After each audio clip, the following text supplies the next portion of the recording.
ဒုတိယအကြိမ်ချင်းပြည်နယ်လွှတ်တော်22ကြိမ်မြောက်ပုံမှန်အစည်းအဝေးဒုတိယပိုင်းကျင်းပတော်မှာဖြစ်တဲ့အတွက်နေရာယူပေးကြပါရန်ပန်ကြားပါရခင်ဗျာ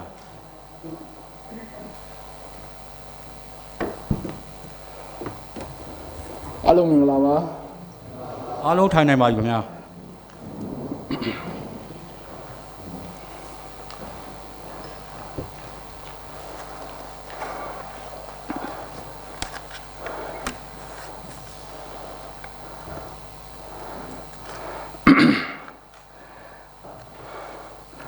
ချင်းပြည်နယ်လွှတ်တော်ကိုယ်စားလှယ်များခင်ဗျာဒုတိယအကြိမ်ချင်းပြည်နယ်လွှတ်တော်22ကြိမ်မြောက်ပုံမှန်အစည်းအဝေးဒုတိယပိုင်းကျင်းပတော်မှာဖြစ်တဲ့အတွက်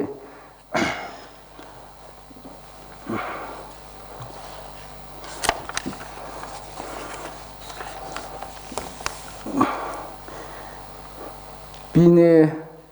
အစိုးရအဖွဲ့မှတင်သွင်းသော2020-21ခုချင်းပြည်နယ်၏ဗန္ဒာငွေရသုံးဆိုင်ရာ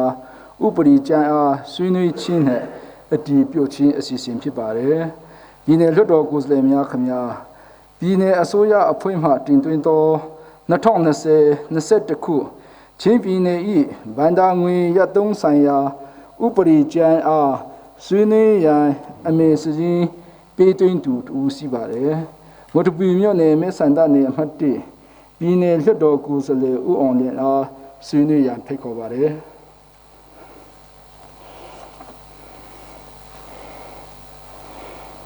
လေးစားအပ်ပါတော်လွှတ်တော်ဥက္ကဋ္ဌနဲ့လွှတ်တော်ကိုယ်စားလှယ်များပြည်နယ်အစိုးရအဖွဲ့ဝင်များ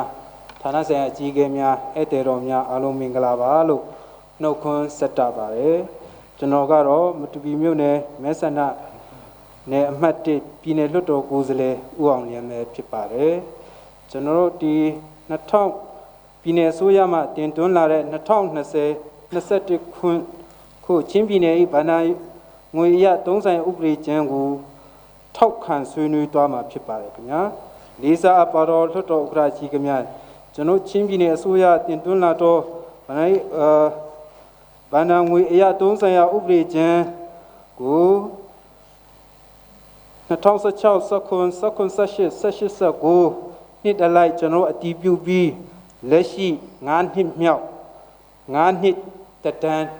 ကျွန်တော်အစိုးရတက်တန်းကာလလွှတ်တော်တက်တန်းကာလ9နှစ်မြောက်ပဲဖြစ်ပါတယ်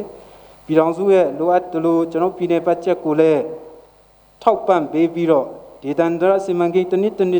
ဘတ်ဂျက် GDP အချိုးရတစ်နှစ်ပြီးတစ်နှစ်တိုးလာတာကိုမြင်တွေ့ရပါတယ်ပြည်နယ်ဘတ်ဂျက်9နှစ်တက်တန်းတစ်လျှောက်တွင်ပြည်နယ်ဘတ်ဂျက်ငွေရင်းဖြစ်ရင်းနှီးမြှုပ်နှံထားသောဖွံ့ဖြိုးရေးလုပ်ငန်းများကိုအထိုက်အလျောက်အောင်မြင်တော်လဲတချို့မှာကျွန်တော်ချင်းပြည်နယ်ပထွေအနေထားကြောင့်၎င်းရာသီဥတုအခြေအနေကြောင့်တော့ကောင်းမျောမှန်းတလောက်ခရီးမပေါက်ခဲ့ပြီပြည်နယ်ဘတ်ဂျက်ငွေရင်းရထားချက်မှာလဲကျွန်တော်ဒီ2020-21ခုနှစ်မှာတကမ္ဘာလုံးမှာဖြစ်ပျက်နေတဲ့ COVID-19 ကြောင့်တော်တော်လေးကိုခက်ခဲလှုပ်ဆောင်ရပြည်နယ်အစိုးရအဖွဲ့ကလည်းခက်လွှတ်တော်ကိုယ်စားလှယ်များကလည်းခက်ခဲပေါင်းများစွာနဲ့ညှိနှိုင်းပြီးတော့အတူတကွဆောင်ရွက်ခဲ့ကြတာမြင်တွေ့ရပါတယ်။တို့ပေမဲ့လည်းအရင်နှစ်ထက်များကလွှတ်တော်ကိုယ်စားလှယ်များနဲ့ညှိနှိုင်းတိုင်ပင်မှုမရှိခြင်းတချို့နေရာမှာရှိတဲ့အတွက်ကြောင့်ကျွန်တော်ဒါတွေကိုလွှတ်တော်ကိုယ်စားလှယ်များကအကြိမ်ကြိမ်တောင်းဆိုတဲ့အတွက်ကြောင့်2019-2020-2021ဗန္ဒာရေးရတုံးဆိုင်ရာဥပဒေမူကြမ်းမှာကျွန်တော်ရေးဆွဲတဲ့အချိန်မှာညှိနှိုင်းတိုင်ပင်ခြင်းဒေသနာစီမံကိန်းညှိနှိုင်းပြီးတော့အစစ်ဒီကနေ့ထိခရီးပေါက်ခဲ့ပါတယ်ကျွန်တော်တို့ချင်းပြည်နယ်လွှတ်တော်ကိုယ်စားလှယ်များနဲ့ချင်းပြည်နယ်အစိုးရအဖွဲ့များဟာပြည်သူလူထုကယုံကြည်အားကိုးပြီးတော့တင်မြှောက်ထားတဲ့လွှတ်တော်ကိုယ်စားလှယ်ကြီးများနဲ့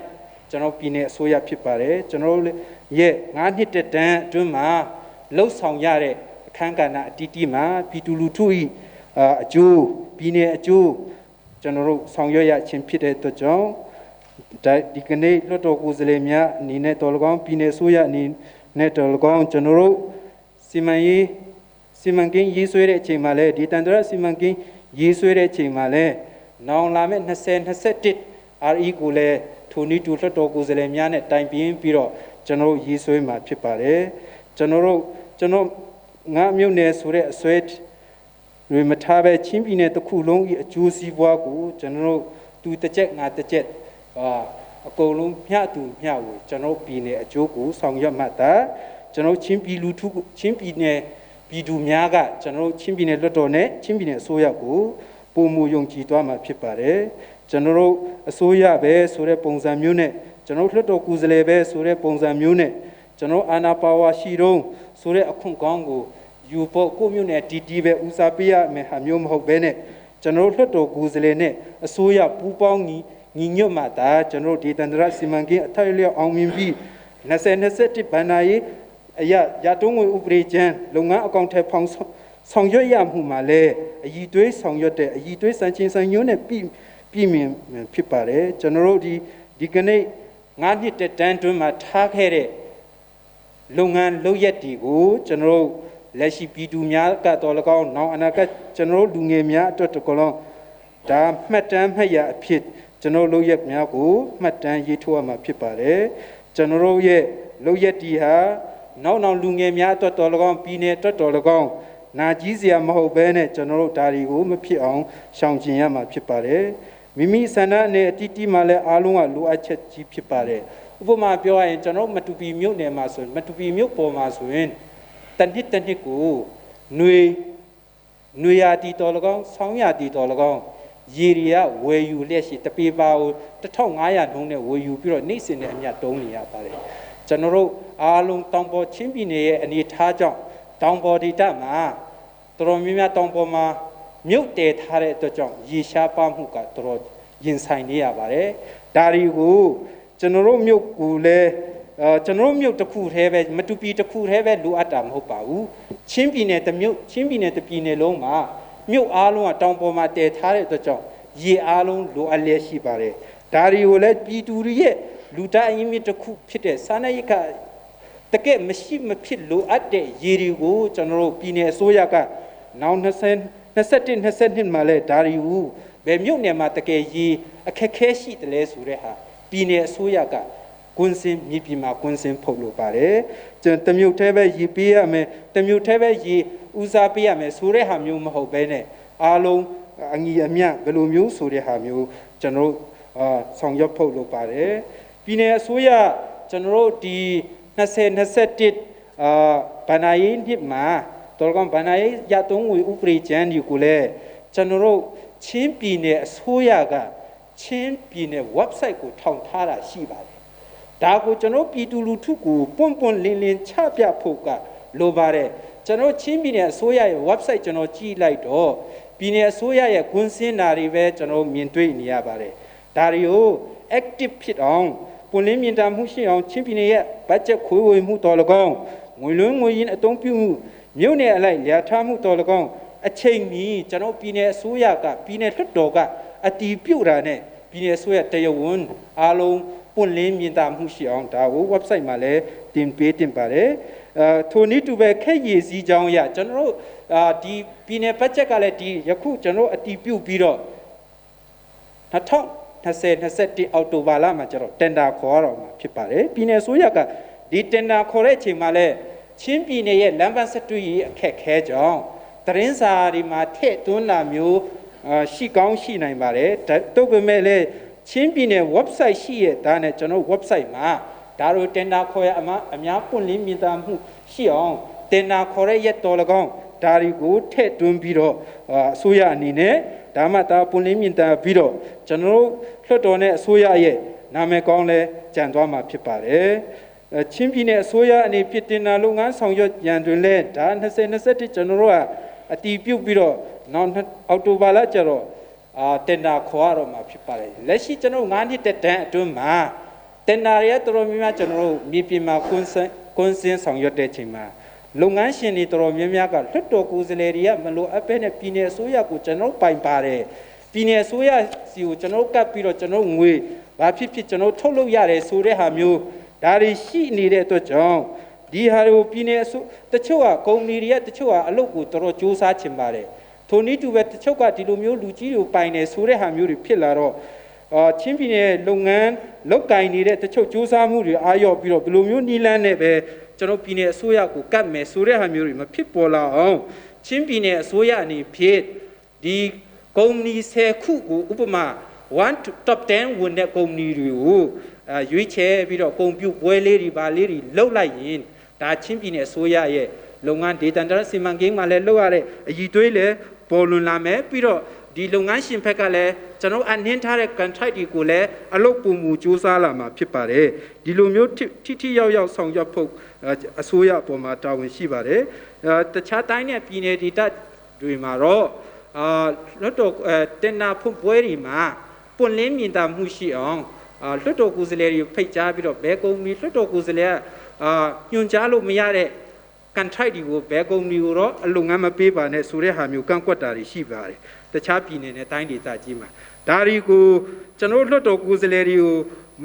ဖိတ်ခေါ်ပါဆိုတဲ့ဟာမျိုးမဟုတ်ဘဲနဲ့ကျွန်တော်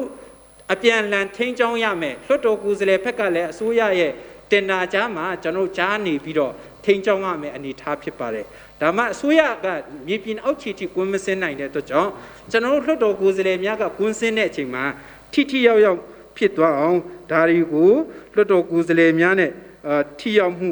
နောက်တစ်ခုတင်နာဖွင့်ပွဲမှာလည်းထိုနည်းတူပဲ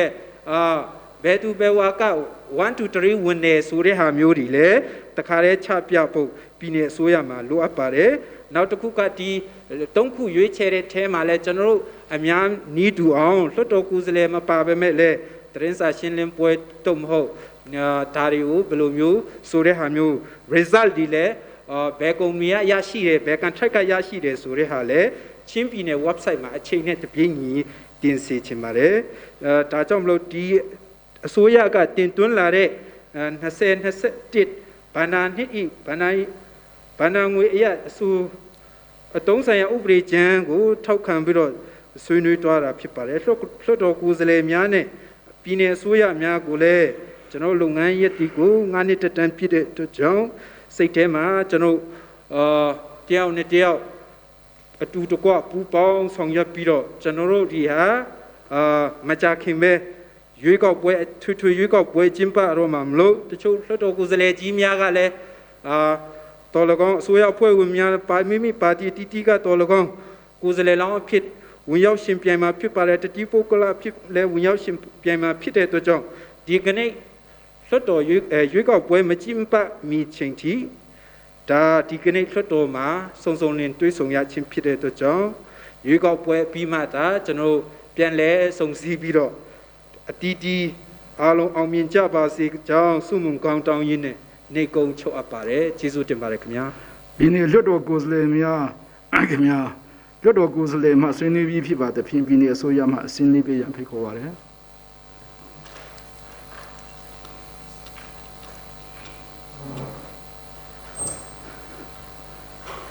လေးစားပါတော့ပြည်내လွှတ်တော်ဥက္ကဋ္ဌကြီးနဲ့ပြည်내လွှတ်တော်ကိုယ်စားလှယ်များခင်ဗျာချင်းပြည်내ရဲ့2020-2021ခုဘဏ္ဍာရေးနှင့်ချင်းပြည်내ဘဏ္ဍာငွေအရအသွင်ဆိုင်ရာဥပဒေကြမ်းကိုပြည်내လွှတ်တော်ကိုယ်စားလှယ်မှလည်းဆွေးနွေးတင်ပြပြီးဖြစ်ပါတယ်ပြည်내လွှတ်တော်မှအတည်ပြုပေးနိုင်ရန်လေးစားစွာတင်ပြပါတယ်ခင်ဗျာပြည်내လွှတ်တော်ကိုယ်စားလှယ်များခင်ဗျာပြည်내အစိုးရအဖွဲ့မှစီးလင်းပြီးဖြစ်ပါသဖြင့်2020-21ချင်းပြည်내ဘဏ္ဍာငွေရသုံးဆိုင်ရာဥပဒေကြမ်းကိုအတည်ပြုရန်လွှတ်တော်၏သဘောထားရယူမှာဖြစ်ပါတယ်ပြည်내လွှတ်တော်ကိုယ်စားလှယ်များခင်ဗျာပြည်내အစိုးရအဖွဲ့မှတင်သွင်းသော2020-21ချင်းပြည်내၏ဘဏ္ဍာငွေရသုံးဆိုင်ရာဥပဒေကြမ်းအားလွှတ်တော်၌အတည်ပြုရန်အားလုံးသဘောတူပါလားခင်ဗျာအားလုံးသဘောတူပါလားခင်ဗျာအားလုံးသဘောတူပါလားခင်ဗျာသဘောမတူသူလွှတ်တော်ကိုယ်စားလှယ်များရှိပါသလားပြည်내လွှတ်တော်ကိုယ်စားလှယ်များခင်ဗျာသဘောမတူသည့်လွှတ်တော်ကိုယ်စားလှယ်များမရှိသည့်အတွေ့ပြည်내အစိုးရအဖွဲ့မှတင်သွင်းသော2020-21ချင်းပြည်내၏ဘဏ္ဍာငွေရသုံးဆိုင်ရာဥပဒေကြမ်းအားလွှတ်တော်၌အတည်ပြုကြောင်းကြေညာအပ်ပါသည်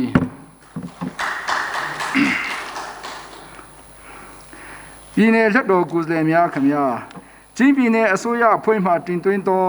2020-21 ချင်းပြည်နယ်ဒေသန္တရစီမံကိန်းဥပဒေကြမ်းအားဆွေးနွေးခြင်းနဲ့အတည်ပြုခြင်းအစီအစဉ်ဖြစ်ပါတယ်ပြည်နယ်လွှတ်တော်ကိုယ်စားလှယ်များခင်ဗျာချင်းပြည်နယ်အစိုးရအဖွဲ့မှတင်သွင်းသော2020-21ချင်းပြည်နယ်ဒေသန္တရစီမံကိန်းဥပဒေကြမ်းအားဆွေးနွေးရန်အမေစရင်ပေးသွင်းသူနှုတ်ရှိပါတယ်ပထမဦးဆုံးမင်းတပ်မြို့နယ်မဲဆန္ဒနယ်အမှတ်1ပြည်နယ်လွှတ်တော်ကိုယ်စားလှယ်ဦးအောင်တိုင်းအားဖိတ်ခေါ်ပါတယ်လေးစားအပ်တဲ့လွှတ်တော်ဥက္ကဋ္ဌကြီးနဲ့တကွလွှတ်တော်ကိုယ်စားလှယ်များအားလုံးဌာနဆိုင်ရာပြည်နယ်ဆင့်ဖွဲ့စည်းဝင်များအားလုံးမင်္ဂလာပေါင်းနဲ့ပြည့်စုံပါစေကြောင်းနှုတ်ခွန်းဆက်သအပ်ပါတယ်ကျွန်တော်ကတော့ချင်းပြည်နယ်မင်းတပ်မြို့နယ်အမှတ်1မဲဆန္ဒနယ်ကပြည်နယ်လွှတ်တော်ကိုယ်စားလှယ်ဦးအောင်သားဖြစ်ပါတယ်ဒီကနေ့ချင်းပြည်နယ်အစိုးရအဖွဲ့ကလွှတ်တော်ကိုတင်သွင်းလာတဲ့ဒေသန္တရစီမံကိန်းဥပဒေနဲ့ပတ်သက်လို့ဆွေးနွေးသွားမှာဖြစ်ပါတယ်ကျွန်တော်တို့ဒီကနေ့အထိလွှတ်တော်တက်တာအတွင်းမှာဒီစီမံကိန်းဟာဆိုရင်တော့ဒါနောက်ဆုံးနှစ်9နှစ်မြောက်နောက်ဆုံးအကြိမ်ဖြစ်ပါတယ်ဒီတက်တာအတွင်းမှာနောက်တစ်ကြိမ်ရှိတာကတော့ဒါ RE ဒါဖြည့်ဆွဲရန်ပုံငွေဥပဒေပဲကြံပါတော့တယ်ဒီဥပဒေကြီးမှာတော့ကျွန်တော်တို့ပထမဦးဆုံးအချက်ကချင်းပြည်နယ်လွှတ်တော်ရဲ့လုတ်ပန်ခွင့်မှာအခြေခံဥပဒေအရတော်၎င်းချင်းပြည်နယ်လွှတ်တော်ဆိုင်ရာဤဥပဒေများအရတော်၎င်းဒီဥပဒေကိုတင်သွင်းလာလို့ရှိရင်လွှတ်တော်ဥက္ကဋ္ဌမှကိုယ်စားလှယ်များကိုအစည်းအဝေးခေါ်ပြီးမှဆွေးနွေးရမှာလို့ပါရှိပါတယ်ဆွေးနွေးပြီးမှဆွေးနွေးချက်ရရှိလာတဲ့ဥစ္စာကိုပြည်နယ်ဝန်ကြီးချုပ်ထံသို့လွှတ်တော်ဥက္ကဋ္ဌကနေပြီးမှပေးဖို့ရမည်ဆိုပြီးမှချင်းပြည်နယ်တိုင်းဒေသကြီးပြည်နယ်လွှတ်တော်ဆိုင်ရာဥပဒေ146မှာပါပါတယ်အခုလို146မှာပါတဲ့အကြောင်းကအစိုးရအဖွဲ့ကလွှတ်တော်ကိုတင်သွင်းလာပြီးမှတရားဝင်တင်သွင်းလာပြီဆိုရင်ဒါတွေကိုလွှတ်တော်ကိုယ်စားလှယ်များကကြေကြေပြပြဆွေးနွေးမှာဖြစ်ပါတယ်ဒီလိုဆွေးနွေးပြီးရင်လွှတ်တော်ရဲ့လုတ်ပိုင်ခွင့်ကို300ပေးထားတာဖြစ်ပါတယ်ဒါလျှော့ယူခွင့်ပြုခြင်းညှင်းပယ်ခြင်းအတည်ပြုခြင်းဆိုပြီးမှ3ခုရှိပါတယ်ဒီနေ့အထိကျွန်တော်တို့ပြီးခဲ့တဲ့4နှစ်တာကာလအတွင်းမှာလွှတ်တော်ကအစိုးရနဲ့ကိုအစိုးရနဲ့ကိုလွှတ်တော်ဖြစ်တဲ့အတွက်ကြောင့်လျှော့ယူခွင့်ပြုခြင်းကိုကျွန်တော်တို့တစ်ချိန်မှမလုပ်ခဲ့သလိုညှင်းပယ်ခြင်းလည်းတစ်ချိန်မှမရှိခဲ့ပါဘူးအစိုးရအဖွဲ့ကတင်သွင်းတဲ့အတိုင်းကျွန်တော်တို့ကအတည်ပြုပေးခဲ့တာပဲရှိပါတယ်ချွင်းချက်အနေနဲ့စီပင်သားယာကခေါင်းစဉ်ထပ်ပြီးမှပြီးခဲ့တဲ့နှစ်မှာလွတ်ပြီးသားလုပ်ငန်းကြီးကိုခေါင်းစဉ်ထပ်လိုက်လို့အဲ့ဒီခေါင်းစဉ်ထပ်တဲ့လုပ်ငန်းကလေးကိုသာလျှော်ပြီးမှခွင့်ပြုခဲ့တဲ့တာရကရှိပါတယ်အဲ့ဒီလိုအတွက်ဘတ်ဂျက်များကိုဒေသန္တရစီမံကိန်းဘတ်ဂျက်များကိုအသေးစိတ်လစ်လာနိုင်ဖို့အတွက်ကလွှတ်တော်ကိုအစိုးရအဖွဲ့ကဥပဒေကြမ်းတင်သွင်းတဲ့အခါမှာလုံလောက်တဲ့အချိန်ပြီးအဖို့လိုအပ်တာဖြစ်ပါတယ်အဲ့ဒါကိုအဓိကဆွေးနွေးလိုတာဖြစ်ပါတယ်အချိန်မလုံလောက်ရင်လွှတ်တော်ကဘယ်နည်းနဲ့ကျွန်တော်တို့ကနေပြည်တော်ကိုသွားရမှာပါတရက်2ရက်3ရက်ကလေးအချိန်အတွင်းမှာလုပ်ရပါမယ်ဆိုရင်တော့ဒါကဘလို့မှအဆင်မပြေပါဘူးခင်ဗျအဲ့ဒါကြောင့်ဒီဥပဒေအတိုင်းလွှတ်တော်ကဒီကျင့်သုံးဖို့300ပေးအပ်ထားတဲ့တာဝန်300ဖြစ်ပါတယ်အတည်ပြုခြင်းလျှော့ယူခွင့်ပြုခြင်းညှင်းပယ်ခြင်းဆိုတဲ့3ခုကိုထိရောက်ရောက်ဆောင်ရွက်နိုင်ဖို့အတွက်ဟာလွှတ်တော်ကိုကျွန်တော်တို့ကတော့လနဲ့ချီပြီးမှတစ်လ2လအစားတရားဖြစ်အချိန်ပေးပြီးတင်သွင်းမှသာခြင်းမှန်မှန်ကန်ကန်အဖြေကိုရရှိမှာဖြစ်ကြောင်းအထူးတလဲတင်ပြလိုပါတယ်ခင်ဗျနောက်ဒီချင်းပြည်နယ်လွှတ်တော်နီးဥပဒေထဲမှာနီးဥပဒေပုံမှန်150မှာဘယ်လိုရေးထားသလဲဆိုတော့လွှတ်တော်ဒီပြည်ထောင်စုဘဏ္ဍာငွေအရာအသုံးဆိုင်ရာဥပဒေနဲ့ရေးဆွဲထားသည့်တိုင်းဒေသကြီးသို့မဟုတ်ပြည်내 ၏ဘဏ္ဍာငွေအရာအသုံးဆိုင်ရာဥပဒေကျမ်းပါတာမန်အသုံးစရိတ်များကိုလိုအပ်သလိုကောင်းစဉ်ပြောင်းလဲအတည်ပြုနိုင်တော်လေတာမန်အသုံးစရိတ်ကိုလွှတ်တော်ကလိုအပ်သလိုပြောင်းပြီးအတည်ပြုနိုင်တယ်လို့လုပ်ပိုင်ခွင့်ပေးထားပါတယ်သို့တော့ဒီငွေလုံးနဲ့ပတ်သက်လို့ကတော့လွှတ်တော်က ခေါင်းစဉ်ပြောင်းတာမလုပ်နိုင်ပါဘူးသို့တော်လည်းဒီတစ်ခုလုံးကြီးရဲ့ဒီတန္တရစီမံကိန်းတစ်ခုလုံးရဲ့ရှော့ရွေခွင့်ပြုတာညှင်းပယ်တာအတည်ပြုတာကိုကျွန်တော်တို့ကဆောင်ရွက်နိုင်တဲ့အတွက်ကြောင့်ခုနကအချိန်ကိုကျွန်တော်တို့ပြောကြခြင်းဖြစ်ပါတယ်ဒါကြောင့်ဥပဒေမှာဓာတ်ရိုက်ပြောင်းလဲနိုင်တာကတော့တာမန်အသုံးစရိတ်များကိုလိုအပ်သလိုခေါင်းစဉ်ပြောင်းပြီးအသုံးပြုနိုင်တယ်ဆိုတာတော့ပေးထားပါတယ်ကျန်တဲ့တစ်ခုကတော့ဒီမှာတော့အစိုးရနဲ့လွှတ်တော်ကကြိုတင်အတတ်နိုင်ဆုံးညှိနှိုင်းနဲ့ကျွန်တော်တို့ကဆောင်ရွက်ခဲ့ကြတာဖြစ်တဲ့အတွက်ကြောင့်အရှင်ပြေချောမွေ့တယ်လို့ပဲကျွန်တော်တို့ကဒီနေ့အထိတော့ဒါပြောချင်ပါတယ်အထူးတစ်ခုပြောချင်တာကလွှတ်တော်ကယခုကဲ့သို့ဟိုကြံတဲ့ပြည်နယ်တိုင်းလူ9ဘီလီယံရှော့လိုက်ပါတယ်ဆိုတာမျိုးလည်းမလွတ်ဖူးပါဘူးတခါမှဒီလိုပြည့်ပြည့်ဝဝအတီးပြုထောက်ခံလိုက်တဲ့ဟာမှာခေါင်းစဉ်ပြောင်းဖို့ကိစ္စတွေကအချိန်တိုင်းမှာပဲပေါ်လာပါတယ်ခင်ဗျဒါကြောင့်ချင်းပြည်နယ်လွှတ်တော်ကအတီးပြုပြီးမှဝန်ကြီးချုပ်ကလက်မှတ်ထိုးပြီးခါမှာဥပဒေအဖြစ်ကိုရောက်ရှိပါတယ်အကယ်၍အကြောင်းအမျိုးမျိုးကြောင့်ဝန်ကြီးချုပ်ကလက်မှတ်မထိုးနိုင်ရင်9ရက်ပြည့်မြောက်တဲ့နေ့မှာဥပဒေအဖြစ်ကိုတက်ရောက်သွားပြီးမှလွှတ်တော်ကနဲ့နိုင်ငံတော်ပြန်တမ်းသေးတွင်ထည့်သွင်းရမည်လို့ဥပဒေကပြောထားတဲ့အတွက်ကြောင့်ယခုလိုအတည်ပြုတဲ့ဒေသန္တရစီမံကိန်းဥပဒေပါအချက်အလက်များကိုခေါင်းစဉ်ပြောင်းလဲတော့မယ်ဆိုရင်သက်ဆိုင်ရာမြို့နယ်ကလွှတ်တော်ကိုယ်စားလှယ်များကထောက်ခံချက်ပေးပြီးမှမြို့နယ်စီခန့်ခရိုင်စီခန့်များကနဲ့ထောက်ခံချက်ပေးပြီးခါမှဒါကိုပြည်နယ်အစိုးရအဖွဲ့ကခေါင်းပြောင်းလိုက်တာကိုတွေ့ရပါတယ်အဲ့ဒီအချက်ဟာမူနဲ့ညီတယ်လို့ကျွန်တော်တို့ကမယုံကြည်ပါဘူးခင်ဗျာဒါအစိုးရအဖွဲ့မှလည်းပဲသူ့ရဲ့ဝန်ကြီးဌာနကတဲ့ညွှန်ကြားထားတဲ့ခေါင်းစဉ်ပြောင်းလဲရင်ကျင့်သုံးရမယ်ဤဥပဒေများလုံထုံးလုံနည်းများရှိပါတယ်လွှတ်တော်ကိုယ်စားလှယ်များကလည်းမြို့နယ်စီခန့်ခရိုင်စီခန့်ကလည်းအစစ်စစ်တင်ပြပြီးမှအမှန်တကယ်လိုအပ်လို့ပြောင်းရမှာလည်းရှိမှာပါခင်ဗျတိုးတော့အဲ့ဒီလိုရှိတိုင်းပဲလွယ်လင့်တကူပြောင်းရမယ်လို့ကျွန်တော်မယုံကြည်ပါဘူးခင်ဗျဒီဥပဒေကြီးတရားဟာပြန်တန်းတဲ့နိုင်ငံတော်ပြန်တန်းတဲ့မှာထည့်သွင်းပြီးသားကြီးဥပဒေကိုခေါင်းစဉ်ပြောင်းမယ်ဆိုရင်ခုနကညွှန်ကြားချက်များအစစ်စစ်မြို့နယ်စီခန့်ဖြတ်တဲ့ကိုယ်စားလှယ်ကိုဖြတ်တန်းပြီးရင်နောက်ဆုံးအဆင့်မှာလွှတ်တော်ကိုတော့ဖြတ်တန်းရပါပြီခင်ဗျအခုကျွန်တော်တို့ကအဲ့ဒီလွှတ်တော်ကိုဖြတ်တန်းတဲ့အဆင့်ကို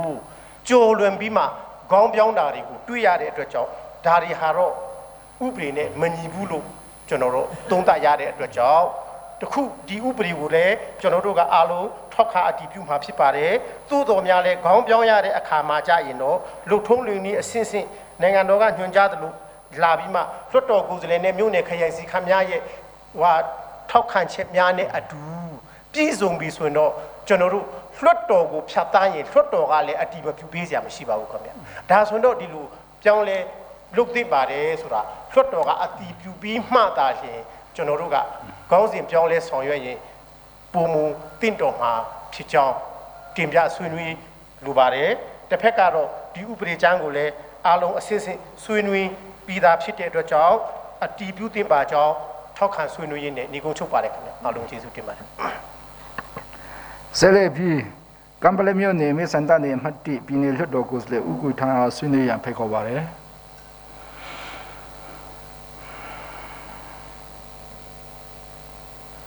ဥက္ကဋ္ဌကြီးခင်ဗျာကျွန်တော်ကတော့စည်ရင်စေချုပ်ရဲ့အစီရင်ခံစာကိုဆွေးနွေးမှာခင်ဗျာဒါကိုပဲစည်ရင်ပေးပါတယ်ဟုတ်လားအဲ့လိုစလုံးမှာနော်ပြည်နယ်လွှတ်တော်ကိုယ်စားလှယ်များခင်ဗျာလွှတ်တော်ကိုယ်စားလှယ်တူဦးမှာဆွေးနွေးပြီးဖြစ်ပါတဲ့ဖြင့်ပြည်နယ်အစိုးရအဖွဲ့မှစဉ်းလင်းပေးရန်ဖိတ်ခေါ်ပါတယ်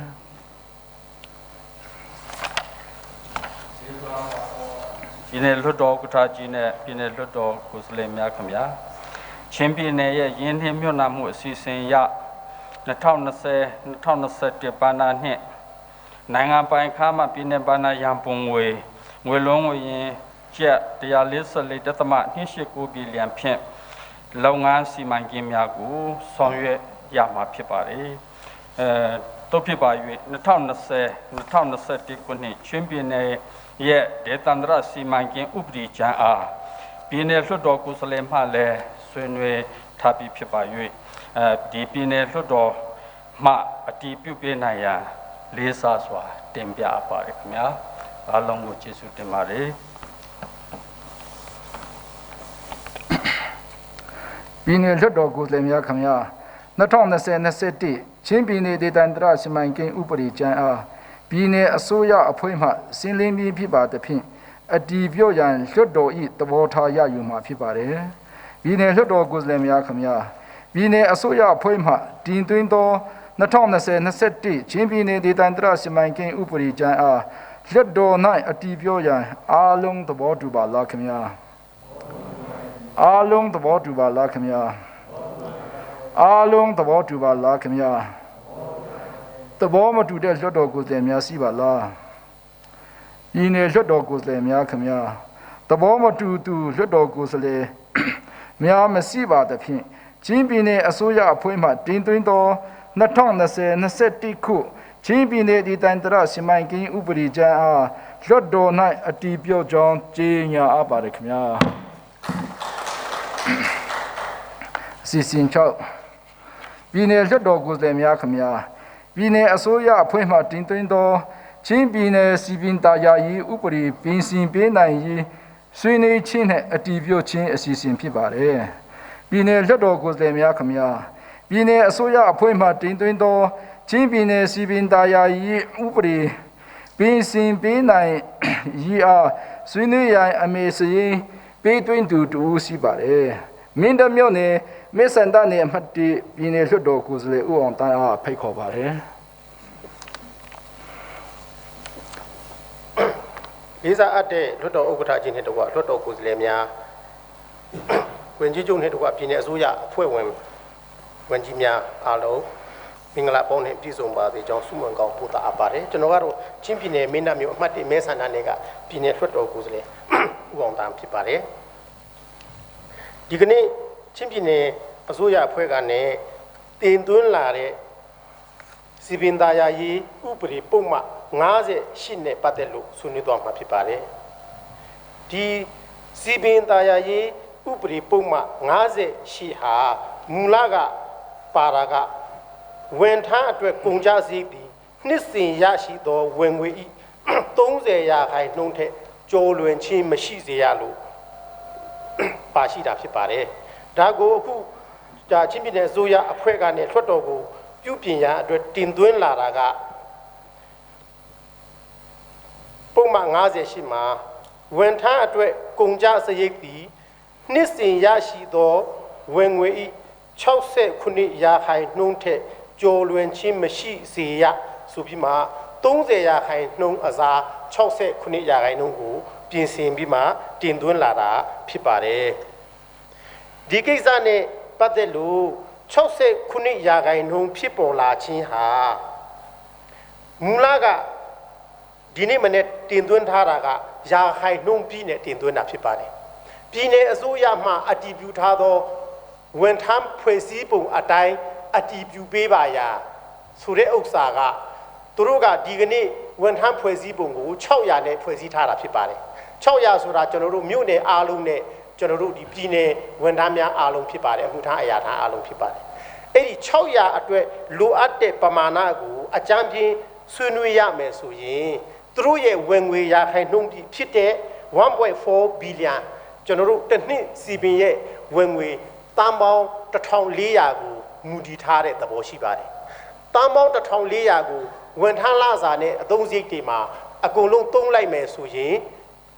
ဝန်ထမ်း600ခန့်နိုင်မှာဖြစ်ပါတယ်အဲ့ဒါကိုသူတို့ရဲ့လက်ရှိ3ပုံ2ပုံသားရှင်ဝန်ထမ်းဖွဲ့စည်းပုံရဲ့3ပုံ2ပုံကိုသားရှင်ခန့်ရမယ်ဆိုတဲ့လက်ရှိမူအရာသူတို့က69%လို့ပြောတာဖြစ်ပါတယ်ခင်ဗျဆိုတော့69%ကို1400တန်ပေါင်း1.4 ဘီလီယံ1.4 ဘီလီယံတစ်နှစ်ဝင်ငွေရဲ့69%ကိုသုံးမယ်ဆိုရင်ဝန်ထမ်း3ပုံ2ပုံခန့်နိုင်မှာဖြစ်ပါတယ်အဲ့ဒီ3ပုံ2ပုံရဲ့အရေးအတွက်ဒီဝန်ထမ်း400ဖြစ်ပါတယ်ခင်ဗျဖွဲ့စည်းပုံမှာ600နဲ့ရေးထားပါတယ်အခုသူတို့3ပုံ2ပုံခန့်မှာကဝန်ထမ်း400ဦးဖြစ်ပါတယ်ခင်ဗျအဲ့လိုဝန်ထမ်း400ဦးခန့်ချင်တဲ့အတွက်ကြောင့်လိုအပ်တဲ့ရာခိုင်နှုန်းနဲ့လက်ရှိအနေအထားအရတွေ့ရရင်69%ဖြစ်ပါတယ်လက်ရှိခန့်ထားတဲ့ဝန်ထမ်းက229ဦးလို့သိရှိရပါတယ်229ဦးဖြစ်ပါတယ်အဲ့ဒါကြောင့်ဒီကိစ္စကို ကျွန်တော်တို့အနေနဲ့တစ်ချက်ဆွေးနွေးရမှာကဒီနေ့မြို့နယ်များတိုးတက်လာတယ်နှရိန်ဥပမာကျင်တွေးမကွေအိမ်နူးစတဲ့ကျွန်တော်တို့မြို့နယ်တွေတိုးတက်လာတဲ့တိုးချဲ့ဖွဲ့စည်းလာတဲ့မြို့တွေတိုးချဲ့ဖွဲ့စည်းလာတဲ့နေရာမှာလဲသူတို့စီပင်ဝန်ထမ်းတွေကိုခန့်အားရဖြစ်မဲ့အတွက်ကြောင့်အဲ့ဒီခန့်ရမဲ့ဝန်ထမ်းတွေအတွက်ပါတွက်ထားတဲ့အနေအထားရှိပါတယ်။ဒါကျွန်တော်တို့အနေနဲ့စဉ်းစားစရာတစ်ခုကအဲ့ဒီမြို့တွေမှာလဲဝင်ငွေရရှိမှသာခန့်ရပါမယ်။တပြားမှမရဘဲနဲ့တော့အလကားကြီးသွားခန့်ရမယ်ဆိုတာတော့စီပင်မူနဲ့တော့မကိုက်ပါဘူးခင်ဗျ။စီပင်က service ပေါ်မှာလုပ်ရတဲ့ဟွာလုပ်တဲ့အတွက်ကြောင့်အဲ့ဒါလေးတစ်ခုကတော့ဘယ်လိုလုပ်ရမလဲဆိုတော့ဒီဥပဒေကိုကျွန်တော်တို့ကအတည်ပြုပြဋ္ဌာန်းပြီဆိုတာနဲ့အဲ့ဒီမြို့တစ်တီအတွက်ကိုတော့တခါတည်းဝင်ငွေရရှိဖို့ဘိုင်လောတခါတည်းဆွဲပြီးမှဝင်ငွေရရေးကိုတော့သက်ဆိုင်ရာအစိုးရဌာနကဆောင်ရွက်ဖို့လိုအပ်မှာဖြစ်ပါတယ်ခင်ဗျအခုဒီတင်သွင်းတဲ့နေရာမှာမြို့တစ်တီတိုးချဲ့တဲ့နေရာကနေဝန်ထမ်းခံထားဖို့ကိုပဲစဉ်းစားပြီးမှအဲ့ဒီမြို့ကနေအခွင့်အရေးရရှိမဲ့ဟာကိုထည့်သွင်းစဉ်းစားတာနည်းနည်းအားနည်းတယ်လို့သုံးသပ်ရပါတယ်ခင်ဗျဒါတော့သူတို့ plan လေးတွေတေချာပြန်ရေးဆွဲဖို့လိုပါမယ်နံပါတ်2အချက်အရေးကြီးတာကကျွန်တော်တို့ဒီ69ရာခိုင်နှုန်းကိုအကယ်၍ဒီနေ့လွှတ်တော်ကအတည်ပြုလိုက်လို့ရှိရင်လာမယ့်နှစ်မှာတော့၎င်းလာမယ့်2နှစ်3နှစ်မှာတော့၎င်းဒီဝင်ငွေထွက် 1.4 ဆိုတဲ့ဘီလီယံထက်တန်ပေါင်းဟိုပါ1400ထက်ပိုမူတဲ့ဝင်ငွေ1600တော့၎င်းတန်ပေါင်း2000တော့၎င်းဝင်ငွေရှိသွားလို့ရှိရင်တော့ဒီ69ရာခိုင်နှုန်းဆိုတာဟာနည်းနည်းများသွားမှာဖြစ်ပါတယ်အဲ့ဒါကြောင့်ဒီအချိန်မှာတော့ကျွန်တော်တို့ကဒါကိုအားလုံးသဘောအရအတည်ပြုမယ်မပြုမယ်ကိုတော့ပြုမယ်ဆိုလဲပြဿနာသိမကြီးပါဘူးလို့ဆွေးနွေးလိုပါတယ်သို့တော်လည်းပဲလာမယ့်နှစ်များမှာတော့တိုးတက်တဲ့ဝင်ငွေပေါ်မှာမူတည်ပြီးမှဒီကိန်းကနန်းကိုတော့ကျွန်တော်တို့ကပြန်လဲညှိနှိုင်းရမယ်ဟွာပေါ့ fix မဟုတ်ဘဲနဲ့ flexible သဘောဖြစ်အောင်လွှတ်တော်နဲ့အစိုးရနဲ့ပုံမှန်ထိတွေ့နေဖို့တော့လိုအပ်မယ်ဆိုတာကိုတင်ပြရင်းဒီကိန်းကနန်းကတော့ဟိုအတည်ပြုမယ်ဆိုရင်လည်းအတည်ပြုပေးသင့်ပါကြောင်းဆွေးနွေးအပ်ပါတယ်ခင်ဗျအားလုံးကိုကျေးဇူးတင်ရှိပါတယ်ပြည်နယ်လွှတ်တော်ကိုယ်စားလှယ်များခင်ဗျာလွှတ်တော်ကိုယ်စားလှယ်မှဆွေးနွေးပြီးဖြစ်ပါသဖြင့်ပြည်နယ်ဆိုရအဖွဲ့မှစင်းလင်းပါရန်ဖိတ်ခေါ်ပါတယ်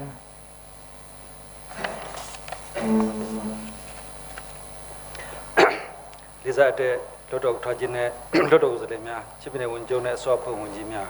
တယောက်သူများအားလုံးမင်္ဂလာပါကျွန်တော်ကတော့စီပင်သားရေးလက်စစ်နဲ့စက်မှုလက်မှုဝန်ကြီးဦးစွတ်ထက်ဖြစ်ပါတယ်ကျွန်တော်တို့ချစ်ပြည်နယ်စီပင်သားရေးဥပဒေပုံမှန်14ပုံမှန်အခန်း14ပုံမှန်58အရာဝန်ထမ်းအတွက်ကုန်ကျစရိတ်ဟာနှစ်စဉ်ရရှိတဲ့ဝန်ရဲ့30ရာခိုင်နှုန်းထက်ကျော်လွန်ခြင်းမရှိစေရဆိုတဲ့စကားရပ်ကိုပယ်ဖျက်ပေးဖို့နဲ့ချစ်ပြည်နယ်အစိုးရဖွဲ့အတည်ပြုတဲ့ဝန်ထမ်းဖွဲ့စည်းပုံကျော်လွန်ခန့်ထားခြင်းမပြုရဆိုတဲ့စကားရပ်နဲ့ပြည်စည်ရေးဟိုတင်ပြခဲ့ပါတယ်အဲ့ဒီပုံမှာဒီလွှတ်တော်ကနေပြီးတော့ဥပဒေပြုအစည်းအဝေးမဆစ်3/2020ဆုံးဖြတ်ချက်အရစီပင်သားရေးဥပဒေကိုပြင်ဆင်တဲ့ဥပဒေမှာမူလဥပဒေနဲ့ကိုက်ညီမှုမရှိတဲ့အတွက်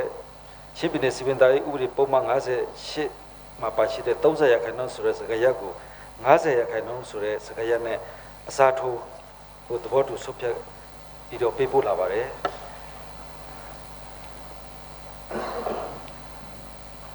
တို့ပါ၍ကျွန်တော်တို့ချင်းပြည်နယ်စီပင်သားရေးဥပဒေအခန်း14ပုံမှန်58အရာ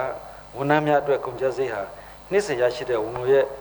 30ရာခိုင်နှုန်းထက်မကျော်လွန်ခြင်းမရှိစေရအစားဒီအပိုက်တစ်အနေနဲ့ဤဥပဒေကိုချင်းပြည်နယ်စီပင်သားရေးဥပဒေကိုပြင်ဆင်တဲ့ဥပဒေ2020လို့ခေါ်တွင်စေရမယ်ဆိုတာလေးဖြစ်ပြီးတော့မှအပိုက်နှစ်အနေနဲ့ချင်းပြည်နယ်စီပင်သားရေးဥပဒေပုံမှန်58ကိုအောက်ပါတိုင်းအစားထိုးရမည်လို့ပြင်ဆင်မှုကိုပြန်တင်ပြလိုပါတယ်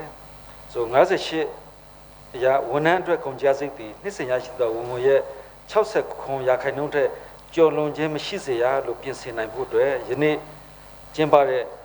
2020စက်တင်ဘာ1ရက်နေ့မှာကျင်းပပြုလုပ်တဲ့ဒုတိယအကြိမ်ချင်းပြည်နယ်လွှတ်တော်22ကြိမ်မြောက်ပုံမှန်အစည်းအဝေးမှာအတည်ပြုပေးနိုင်ဖို့လွှတ်တော်ဥက္ကဋ္ဌရဲ့တဆင့်လွှတ်တော်ကိုအဆိုပြုတင်သွင်းအပ်ပါတယ်ဒါနဲ့ပတ်သက်ပြီးတော့ကျွန်တော်အနည်းငယ်ထပ်ပြီးတော့ရှင်းပြရရင်ကျွန်တော်တို့69ရာခိုင်နှုန်းဟိုကျွန်တော်2020-21မှာယာထားတဲ့မူလဟိုကျွန်တော်တန်ပေါင်း1390ဒါသမ9သန်းလို့ကျွန်တော်ဟိုယာထားပါတယ်အဲ့ဒီပုံမှာအခြေခံပြီးမှကျွန်တော်တို့တွက်မယ်ဆိုရင် 100 ရာခိုင်နှုန်းဟာ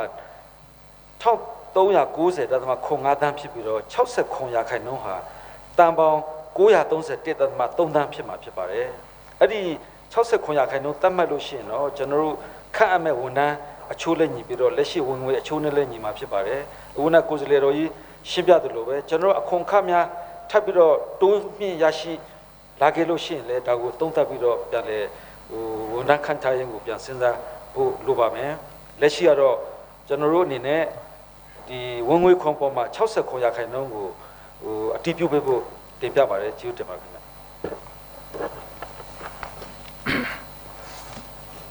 ဆင်းနေပါအမှရှင်းလင်းပြီးပါတယ်ဒီပြင်မယ်ဆိုတော့ကျွန်တော်တို့အပိုင်းမှာပထမချင်းမှာတော့ချင်းပြည်နယ်လွတ်တော်ဒီဥပဒေကိုပြဋ္ဌာန်းလိုက်ဒီဆိုတဲ့အပိုက်တစ်မှာပါရမှာဖြစ်ပါတယ်အပိုက်နှစ်မှာတော့ချင်းပြည်နယ်စီပင်သားရဲ့ဥပဒေပုံမှန်ဥပဒေကိုချင်းပြည်နယ်စီပင်သားရဲ့ဥပဒေကိုပြင်ဆင်တဲ့ဥပဒေ2020ဆိုတော့မှအဲ့ဒီမှာပြတ်သွားပါတယ်အဲ့ဒါစစ်ဆိုင်တဲ့နေရာမှာကျန်သွားတဲ့ကိစ္စဖြစ်ပါတယ်ဒါကြောင့်လို့ဒီပုံမှန်ဒီမှာ UP ကိုချင်းပြည်နယ်စီပင်သားရဲ့ UP ကိုပြင်ဆင်သည့် UP ဝန်ဆောင်ခွင့်2020ဟုခေါ်တွင်စီရမယ်ဆိုတဲ့ဟုခေါ်တွင်စီရမယ်ဆိုတဲ့ပိုက်လေးကိုထည့်သွင်းပြီးဖို့ဖြစ်ပါတယ်နောက်50မှာတော့ခုနဝန်ကြီးတင်ပြတဲ့အတိုင်းလွတ်တော်ရဲ့သဘောအတိုင်းဆက်လက်ဆုံးဖြတ်ဖို့ဖြစ်ပါတယ်ဆိုတင်ပြတော့ဒီနေ့လွတ်တော်ကိုယ်စားလှယ်များခင်ဗျာဒီနေ့အစိုးရဖွဲ့မှတင်သွင်းသောချင်းပြည်နယ်စီပင်သားရေးဥပဒေကိုချင်းပြည်နယ်စီပင်သားရေးဥပဒေကိုပြင်ဆင်သည့်ဥပဒေ20ဆိုပြီးတော့ပြင်ဆင်ရမှာဖြစ်ပါတယ်။နောက်ပြီးတော့ဒုတိယအနေနဲ့ချင်းပြည်နယ်စီပင်သားရေးဥပဒေပုံမှန်50စီဖော်ပြတဲ့အတိုင်းအခုချင်းပြည်ဝန်ထမ်းအတွက်ကုန်ကျစရိတ်နေ့စဉ်တိုးငွေရဲ့60 ရာခိုင်နှုန်းကျော်လွန်ခြင်းမရှိစေရဆိုတော့ကိုဒီကနေ့အတီးပြောပြမှာဖြစ်ပါတယ်တော့မနေ့ကလွတ်တော်ဥပဒေပြောရေးအဖွဲ့ကတင်ပြတဲ့ဆွေးနွေးပုံမှာလွတ်တော်အနေနဲ့ကတော့50ဆိုပြီးတော့ကျွန်တော်တို့ဆုံးဖြတ်ခဲ့ပါတယ်တောက်တော်ညလေးအခုနလိုစီပင်သားကြီးအစိုးရအဖွဲ့ကနေတင်ပြချက်ပေါ်ကိုတုံ့တက်ပြီးတော့60 ခုနှစ်ရာခိုင်နှုန်းနဲ့အတီးပြုတ်ပေးပါတယ်ဆိုတာကိုဖော်ပြလိုပါတယ်အဲ့ဒါကြောင့်ပြည်နယ်လွတ်တော်အစိုးရအဖွဲ့မှတင်သွင်းသောချင်းပြည်နယ်စီမံရေးဥပဒေပြင်ဆင်ပေးနိုင်ရေးအားလွတ်တော်၌အတီးပြုတ်ရန်အားလုံးသဘောတူပါလားခင်ဗျာအားလုံးသဘောတူပါလားခင်ဗျာအားလုံးသဘောတူပါလားခင်ဗျာသဘောမတူတဲ့လွတ်တော်ကိုယ်စားလှယ်များရှိပါသလားပြည်နယ်လွတ်တော်ကိုယ်စားလှယ်များခင်ဗျာ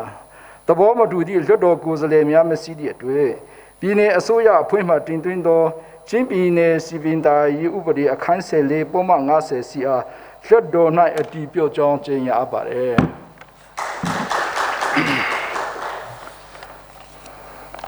ပြည်နယ်လွတ်တော်ကိုယ်စားလှယ်များခင်ဗျာပြည်နယ်စီစီချုပ်မှတင်သွင်းသော2010ခုနှစ်ဧပြီလမှစတင်စက်တင်ဘာလအထိ6လအတွင်းဘန္တာငွေရ3စီရင်စစ်ဆေးတွေးစီချက်အစီရင်ခံစာအားဆွေးနွေးခြင်းနဲ့အတည်ပြုခြင်းဖြစ်ပါတယ်။ပြည်နယ်လွှတ်တော်ကိုယ်စားလှယ်များခင်ဗျာပြည်နယ်စင်းစီချုပ်မှတင်သွင်းသော2010ဧပြီလမှစက်တင်ဘာလအထိ6လအတွင်းဘန္တာငွေရ3စီရင်စစ်ဆေးတွေးစီချက်အစီရင်ခံစာအားဆွေးနွေးရန်အမေစင်းပေးသွင်းသူနှူးရှိပါတယ်ပထမဦးစွာမင်းတမျိုးနယ်မဲဆိုင်တနေအမှတ်1ပြည်နယ်လွှတ်တော်ကိုယ်စားလှယ်ဦးအောင်တန်အားဖိတ်ခေါ်ပါတယ်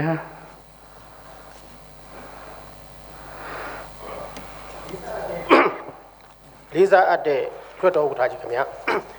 ကျွန်တော်ကတော့ချင်းပြည်နယ်မင်းတပ်မြို့အမှတ်1မဲဆန္ဒနယ်ကပြည်နယ်လွှတ်တော်ကိုယ်စားလှယ်ဦးအောင်တန်ဖြစ်ပါတယ်ဒီကနေ့ချင်းပြည်နယ်အစိုးရအဖွဲ့ကနေပေးပို့လာတဲ့2018ခုနှစ်ဧပြီလမှစက်တင်ဘာလအထိ6လအတွက်ဘန္တာငွေအရာသုံးစီရင်စစ်ဆေးတွေ့ရှိချက်အစီရင်ခံစာနဲ့ပတ်သက်ပြီးမှဆွေးနွေးသွားမှာဖြစ်ပါတယ်ဒီအစီရင်ခံစာမှာတွေ့ရှိရတဲ့အချက်က ပထမတစ်ချက်ကဟာခါမျိုးရေပေးဝေရေးစီမံကိန်းအဲ့ဒီစီမံကိန်းကချင်းပြည်နယ်အစိုးရအဖွဲ့ဘတ်ဂျက်ထဲမှာပါဝင်တာဖြစ်ပါတယ်ဆောင်ရွက်တဲ့ကုမ္ပဏီကမိုးကုတ်ရွှေကြီးနဲ့ KNDL ကုမ္ပဏီဖြစ်ပါတယ်ဒါကိုအစီရင်ခံစာထဲမှာရေးထားတာကဒီကနေ့အထိအပိသာအစီရင်ခံစာမရေးနိုင်သေးဘူးဆိုတာတစ်ချက်ပါပါတယ်နောက်တစ်ချက်ဆက်စပ်ပိုက်နဲ့ဆက်စပ်ပစ္စည်းများဆက်ရှိမျိုးပူရှာနေတယ်ဆိုတာကိုတွေ့ရှိရပါတယ်အဲ့ဒီမှာလိုအပ်တာကအဲ့ဒီဆက်ရှိမျိုးဟာကျွန်တော်တို့လွှတ်တော်ကလည်းသွားစစ်ဆေးတဲ့အခါမှာပမာဏကအလွန်တရာကြီးပါတယ်အဲ့ဒီရေပိုက်တမ်ပိုက်တွေကိုဝယ်တဲ့အခါမှာအသုံးပြုခဲ့တဲ့ဘတ်ဂျက်က 2.2 ဘီလီယံလို့ကျွန်တော်မှတ်မိပါတယ်ခင်ဗျအဲ့ 2.2 ဘီလီယံနဲ့ဝယ်လိုက်တဲ့ဥစ္စာရဲ့ဇိမစ်ကိုကြီးတဲ့အခါမှာစီပင်သားယာအဖွဲ့ကအငယ်တန်းအင်ဂျင်နီယာတယောက်ကသူစီပင်မှာ proposal ရေးထားတာဖြစ်ပါတယ်ဟာခါမျိုးရေပေးဝေရေးအတွက်ဒီတာမဏိပိုက်တွေဒီဆက်စပ်ပစ္စည်းတွေလိုအပ်ပါမယ်လို့ရေးထားလိုက်တာအဲ့ဒီရေးထားလိုက်တဲ့ဟာကနဲ့ဒီဘက်ဘတ်ဂျက်ကိုဖြတ်တန်းသွားပြီးခါမှဒီဘတ်ဂျက်ကြီးကလွှတ်တော်ကိုဖြတ်တန်းပြီးမှဝင်လာတဲ့ဘတ်ဂျက်ဖြစ်ပါတယ်အဲ့ဒါမှာဒီစည်းစိမ်ချုပ်ရဲ့အစီရင်ခံစာမှာပဲကွင်းစင်ပြီးလေ့လာမှုကလည်းအားနေတယ်ဆိုတာလည်းတစ်ခါတည်းပါပါတယ်ဒီပစ္စည်းတွေအများကြီးပူရှန်တဲ့ကိစ္စမှာလေးတစ်ခုပါကြံသွားတာကပိုက်အရေးအတွက်နဲ့တန်ဖိုးကိုဖော်ပြခြင်းမရှိတဲ့အတွက်ကြောင့်ဒီဟာလေးကတန်ကြီးဘလောက်ဖြစ်ပါတယ်ပိုက်အမျိုးအစားနဲ့အရေးအတွက်တွေကဘလောက်ပူရှန်နေပါတယ်လို့ဖော်ပြရင်ပုံမူတင်တော်မယ်လို့သုံးသပ်ရပါတယ်ခင်ဗျနောက်တစ်ခုလုပ်ငန်းပြည်내စည်းစိမ်ချုပ်မှာစစ်ဆေးရေးလုပ်ငန်းအပြည့်အစုံဆောင်ရွက်နိုင်မှုမရှိသေးကြောင်းတင်ပြပါသည်ဆိုတဲ့ဥစ္စာကလည်းဒီလောက်မီနီဘတ်ဂျက်ကလေးကဆောင်ရွက်တဲ့ကိစ္စဒီနေ့အထိပြီးပြချင်းမရှိတော့နိုင်ငံတော်ရဲ့ဘတ်ဂျက်ဘီလီယံပေါင်းကုန်တဲ့ဘီလီယံနဲ့ချီပြီးကုန်တဲ့ကိစ္စမှာမြို့သူမြို့သားများကလည်းရည်ဆိုတဲ့အကျိုးတရားကိုမခံစားရတဲ့အတွက်ကြောင့်ဒီကိစ္စဟာဒီလိုအစီရင်ခံစာနဲ့ဒီမှာပြီးတင်တယ်လို့တော့မယူဆပါဘူးခင်ဗျဒါဟာဘယ်သူတွေမှာတာဝန်ရှိတယ်လဲဘယ်သူတွေရဲ့အားနဲ့ဖြစ်တယ်လဲဆိုတော့ဆက်လက်ဆောင်ရွက်ရမယ်အပိုင်းကိုလုတ်ဆောင်တင်တယ်လို့ယူဆပါတယ်ခင်ဗျဒီလိုယူဆရတဲ့အကြောင်းကဒီအစိုးရအဖွဲ့ကိုစားစည်ရင်းစစ်ချုပ်ကဒီအစီရင်ခံစာကိုတင်သွင်းတဲ့နေရာမှာအချုပ်မြုပ်ွက်လေးတွေရှိပါမယ်ခင်ဗျအဲ့ဒီအချုပ်မြုပ်ွက်ကဘာလဲဆိုတော့စည်ရင်းစစ်ချုပ်ဒီအစိုးရအဖွဲ့ကနဲ့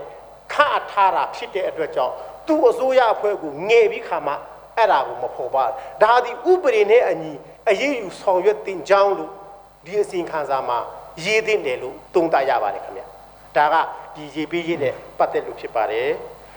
လွှတ်တော်လုပ်ငန်းမီနီဘတ်ဂျက်မှာပါတယ်လွှတ်တော်လုပ်ငန်းများနဲ့ပတ်သက်လို့ဒီမှာရှိတာကဘန္တာရေးလူထုံးလူနည်းနဲ့မညီဘူးဆိုတာလေးကားတဲ့တဲကိုထည့်ပြီးမှတုံးလိုက်တယ်ဆိုတာတစ်ချက်ရှိပါတယ်နောက်တင်နာကိုခေါ်ယူပြီးမှအစိုးရအဖွဲ့ရဲ့အတည်ပြုချက်ကိုမယူဘူးဆိုတာတစ်ခုပါပါတယ်တိမြင်းဆောင်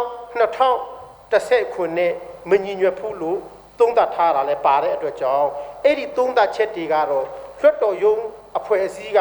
ဒီလုပ်ငန်းဆောင်ရွက်တဲ့နေရာမှာအားနည်းချက်ရှိကြောင်းကိုတော့တွေ့ရှိရပါတယ်ဒါကြောင့်ဒီထဲမှာသုံးသပ်ချက်ဟာမှန်ကန်တဲ့အတွက်ကြောင့်ဒါတော့လွှတ်တော်ကနောက်အခါမှာဒီလိုမဖြစ်အောင်ဗန္ဒာရေးစီမင်းစည်းကနဲ့အညီတော်လကောင်းလူထုံးလုံနည်းနဲ့အညီကိုတော်လကောင်းလူထုံးလုံနည်းနဲ့အညီဆိုတာကတင်တာအောင်ပြီးပြီဆိုရင်အစိုးရအဖွဲ့ကိုခွင့်ပြုချက်တင်ရပါမယ်အစိုးရအဖွဲ့ကခွင့်ပြုပြီဆိုရင်ဆောင်ရွက်ဖို့ကိုဆိုလိုတာပါနောက်တစ်ခုတီမင်းဆောင်2010ခုနှစ်မညီဘူးဆိုတဲ့အချက်ကိုတော်လကောင်းတော့လွှတ်တော်ကဒါပြုပြင်သွားဖို့လိုအပ်ကြောင်းတင်ပြအပ်ပါတယ်ခင်ဗျ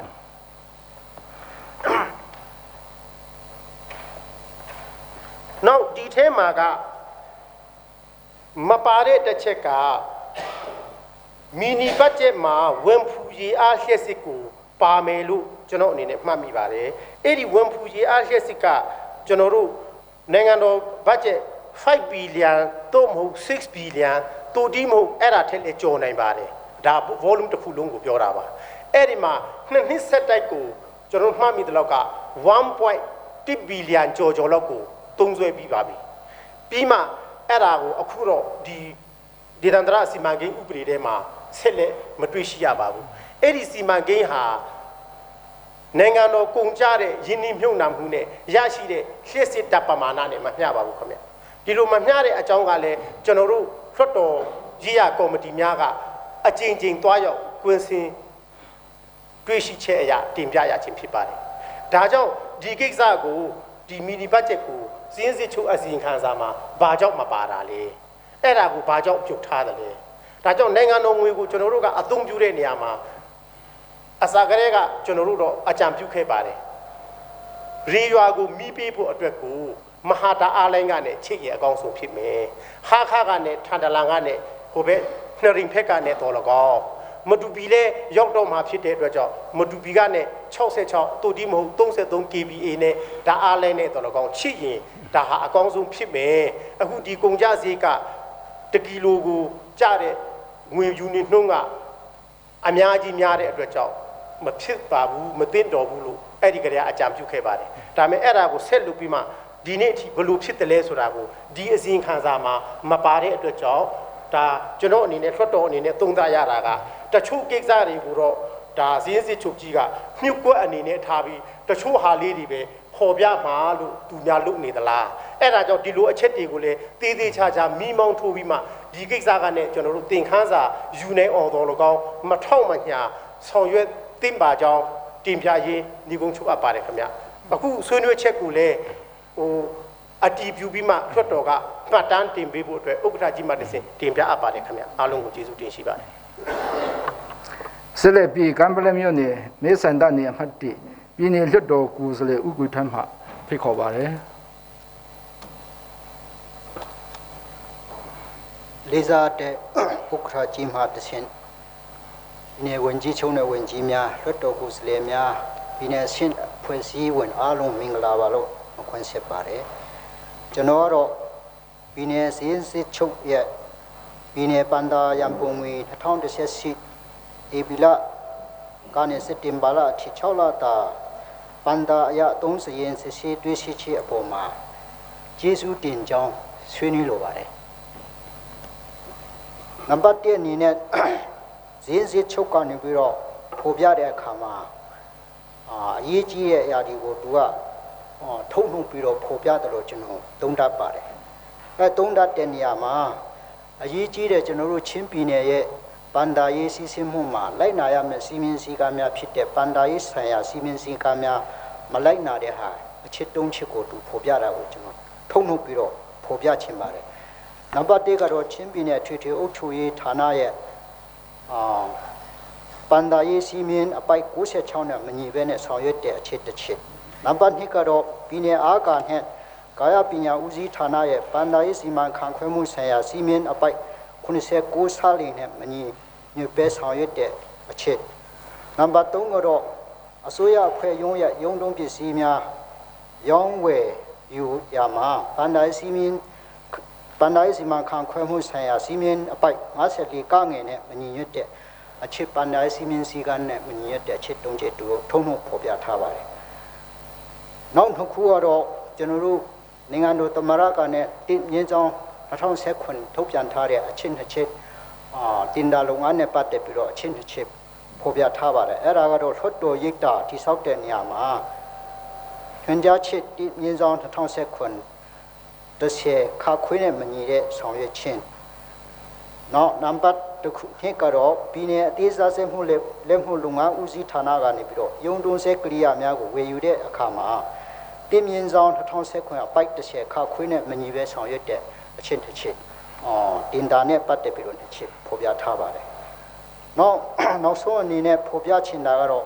ဒီလုပ်ငန်းအားလုံးအပေါ်မှာသက်ဆိုင်ရာကဏ္ဍအသီးသီးမှာရှိတဲ့တာဝန်ရှိအကြီးအကဲများအနေနဲ့ဒီမိမိတို့ဒေသမှာမိမိတို့ရဲ့ဌာနဆိုင်ရာအရှင်းရှင်းမှာကြီးကြပ်ကိုကဲမှုတာဝန်ဝတ္တရားများပြည့်ကွက်လို့ပဲအဲ့လိုဖြစ်တယ်ဆိုတာကိုကျွန်တော်တို့သုံးသပ်ရမှာဖြစ်ပါတယ်နောက်တစ်ခုကတော့ကျွန်တော်တို့ပန္တာငွေအများဆုံးအသုံးပြုရတဲ့လမ်းမဆက်တွေကဏ္ဍမှာသူကစီရင်ခံတဲ့အခါမှာစံချင်းစံညွှန်းမဖြစ်တဲ့တဘောတွေ့ရပါတယ်နောက်ပြီးတော့တရားဒီခံအရှင်းနဲ့ပဲစစ်ဆေးတွေ့ရှိရတယ်လို့ပြောပါတယ် ဒါလည်းပဲကျွန်တော်တို့တက်ဆင်ရဝင်ကြီးဌာနအစဉ်စဉ်ကမိမိတို့ပန်တန်ငွေရရှိပြီးတော့ချင်းပြည်နယ်ရဲ့ဖွံ့ဖြိုးတိုးတက်ရေးအတွက်လန်ဒရာတိဆောက်တဲ့အခါမှာလိုအပ်တဲ့ကြိုတင်ပြီးတော့စာပေးရှင်းမဲ့ဟာဆောင်ရွက်တဲ့အခါမှာလည်းကျွန်တော်တို့ပညာရှင်များအခါအားလို့ဆိုတော့ရောက်ကြည့်ကြကိုကဲချင်းရေရှိခံမလားမခံဘူးလားတရားဒီပဲခံမလားဆိုတဲ့ဟာပတ်ကျက်စီစဉ်မှုဆုံးမှုမရှိအောင်တက်ဆင်ရကနေပတ်ကျက်ချတာနဲ့ပြစ်ထားတာမှုပဲနဲ့ကြည်ကြမှုဟိုအားပေးစီလို့တဲ့ထောက်ပြခြင်းလို့ကျွန်တော်မြင်ပါတယ်နောက်ဆုံးအခြေအနေနဲ့ကျွန်တော်ဖော်ပြလိုတာကတော့တုံးတတာကတော့ဒီ2016-19ဘန်ဒါရသုံးဆိုင်ရာကိစ္စနဲ့ခွဲဝေတဲ့နေရာမှာဥပဒေစင်းစစ်ချုပ်ကနေပြီးတော့ဖော်ပြတဲ့ဟာကတော့2010ဖွဲ့စည်းပုံအခြေခံဥပဒေ193နဲ့2013လွှတ်တော်ဆိုင်ရာစီမင်းဥပဒေ146ကိုနဲ့မညီကြောင်းဖော်ပြထားပါတယ်ဒါလည်းပဲကျွန်တော်တို့ဝန်ကြီးများနဲ့ကျွန်တော်လွှတ်တော်ကိုယ်စားလှယ်များကဒီဖွဲ့စည်းပုံအခြေခံဥပဒေနဲ့ဒီလွှတ်တော်ဆိုင်ရာဥပဒေဒီကိုလည်းလိုအပ်ရင်ဖတ်ပြီးတော့ဒါရီနဲ့ညီပြီးတော့ဆောင်ရွက်ဖို့လိုတယ်ဆိုတဲ့ဟာကိုသူကထောက်ပြတဲ့တဘောလို့ကျွန်တော်ကသုံးသပ်ပါတယ်ဆိုတော့ဒီဟာဒီကိုကျွန်တော်တို့အကုန်လုံးကြည့်မယ်ဆိုရင်ခြုံပြီးတော့ကျွန်တော်ဆွေးနွေးမယ်ဆိုရင်ဒီအချက်ဒီဟာအားလုံးမပြီးဆုံးပြီမဲ့တိုးတုတ်နဲ့ကျွန်တော်တို့ချင်းပြည်နယ်အစိုးရချင်းပြည်နယ်ရဲ့ငွေကြေးစီးဆင်းမှုကိုကောင်းကောင်းလုပ်ကြပါဆိုပြီးတော့တတိပေးခေါင်းလောင်းတီးတဲ့တဘောဒီအစီရင်ခံစာဖြစ်တယ်လို့ကျွန်တော်သုံးသပ်ပါတယ်ဆိုတော့တခုတော့ရှိပါတယ်အခု9နှစ်ထဲမှာရောက်လာတော့ဒီအစီရင်ခံစာကိုကြည်ချအပြကျန်တဲ့နှစ်တီကိုသုံးသပ်မယ်ဆိုတာအများကြီးအားနည်းချက်တီပြစ်ကွက်ချက်တီကရှိပြီးတော့ချင်းပြည်နယ်အတွက်ဘန်ဒါရေးဟာအများကြီးရပြီးတော့တုံးတဲ့နေရာမှာရေရှိမခံတဲ့ဟာကျွန်တော်တို့ဘလောက်ခံစားခဲ့မလဲဆိုတဲ့ဟာကိုတုံးတတ်လို့ရပါတယ်ဆိုတော့ဒီဟာကိုအခု2018ဧပြီလမှာစက်တင်ဘာလ6လတာဘန်ဒါရေးစီစီတွေးရှိချက်ပို့ကိုတင်ခန်းစာယူပြီးတော့ဆက်လုပ်မယ်ဆိုရင်လည်းကျွန်တော်တို့ကအချိန်ကမရှိတော့ဘူးပြောရရင်တော့နေဝင်ခါနေမှာစပါးထမ်းတယ်လို့ဖြစ်ပါတယ်ဇေယျစစ်ချုပ်ကြီးကိုတော့အထူးကျေးဇူးတင်ပါတယ်ကျွန်တော်တို့ချင်းပြည်နယ်အစိုးရရဲ့ဘန်ဒါရေးကင်တွယ်မှုကဘလောက်အရေးချင်းရှိတယ်ဆိုတဲ့ဟာကိုဖော်ပြတဲ့အစီရင်ခံစာလို့ကျွန်တော်မြင်တဲ့အကြောင်းသုံးသပ်ဆွေးနွေးတင်ပြပါတယ်ဒီနေ့လွတ်တော်ကိုယ်စားလှယ်များခင်ဗျာလွတ်တော်ကိုယ်စားလှယ်2ဦးမှဆွေးနွေးပြီးပြဖာတဲ့ဖြင့်ပြည်နယ်စည်းစိချုပ်မှစင်းလင်းပြပါရန်ဖိတ်ခေါ်ပါတယ်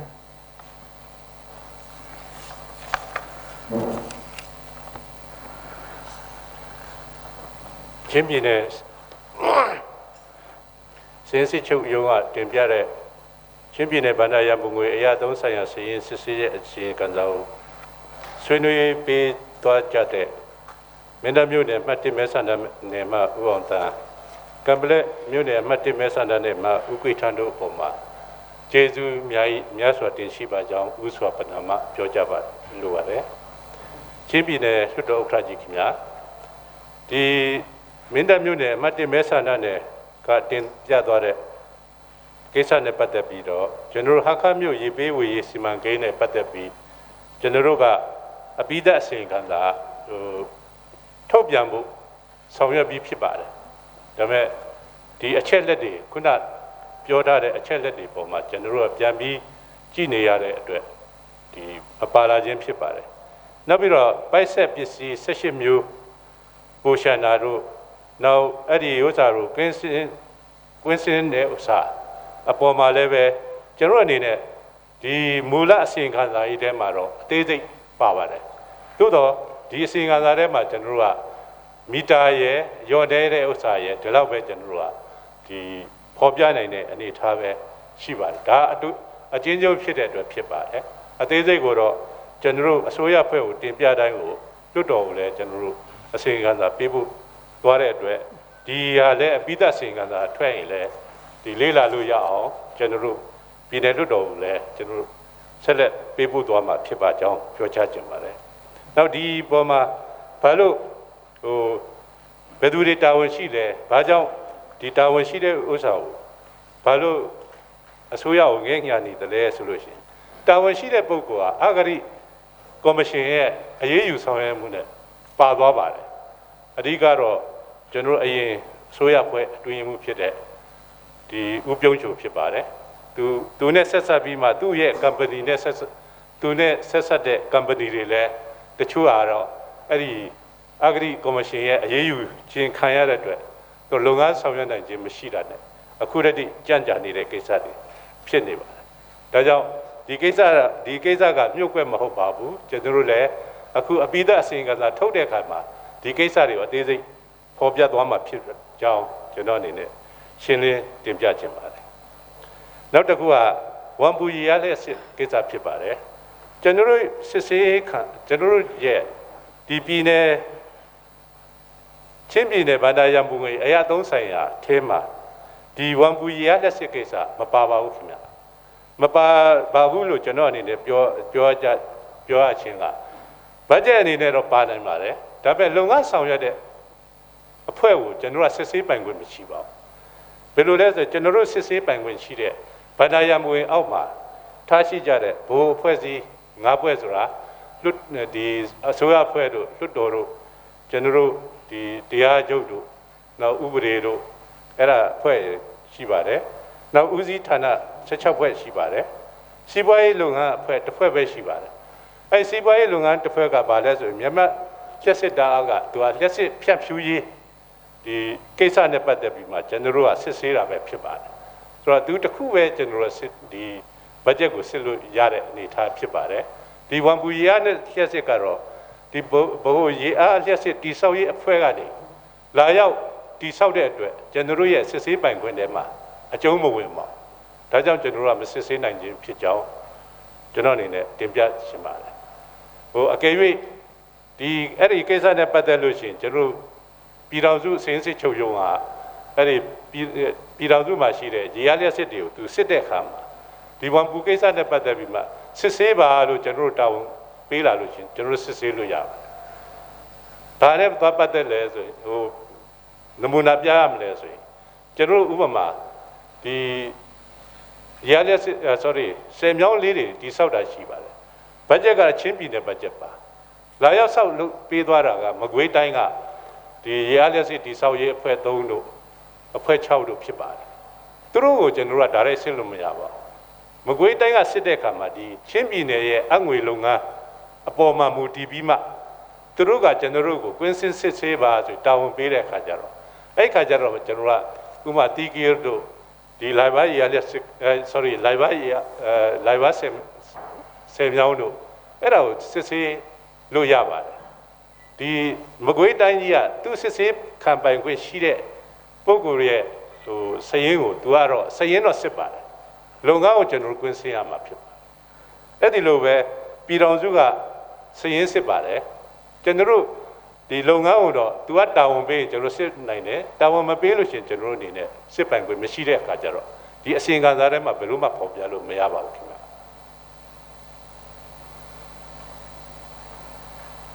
နောက်ကံပလက်မြို့နယ်မှာတည်းမဲဆန္ဒနယ်ဦးကိဋ္ဌံဆွေးနွေးသွားတဲ့အတွက်လည်းများစွာကျေးဇူးတင်ရှိပါတယ်အားလည်းရပါတယ်နောက်လည်းဒီထက်ပုံမပြည့်စုံတဲ့အစီရင်ခံစာဖြစ်အောင်လည်းကြိုးစားဆောင်ရွက်သွားမှာဖြစ်ကြောင်းရှင်းလင်းပြောကြားလိုပါတယ်ချင်းပြည်နယ်လွှတ်တော်ဥက္ကဋ္ဌကြီးခင်ဗျာချင်းပြည်နယ်စစ်စစ်ချုပ်ရုံးကတင်ပြတဲ့ချင်းပြည်နယ်ဗန္ဒာရံပူငွေအရာသုံးဆိုင်ရာစရင်2018ခုနှစ်ဧပြီလမှစက်တင်ဘာလထိ6လအတွက်စစ်ဆေးတွေ့ရှိချက်အစီရင်ခံစာကိုချင်းပြည်နယ်လွှတ်တော်ကမှတ်တမ်းတင်ပေးပါရန်နဲ့လေးစားစွာတင်ပြအပ်ပါတယ်ကျေးဇူးတင်ပါတယ်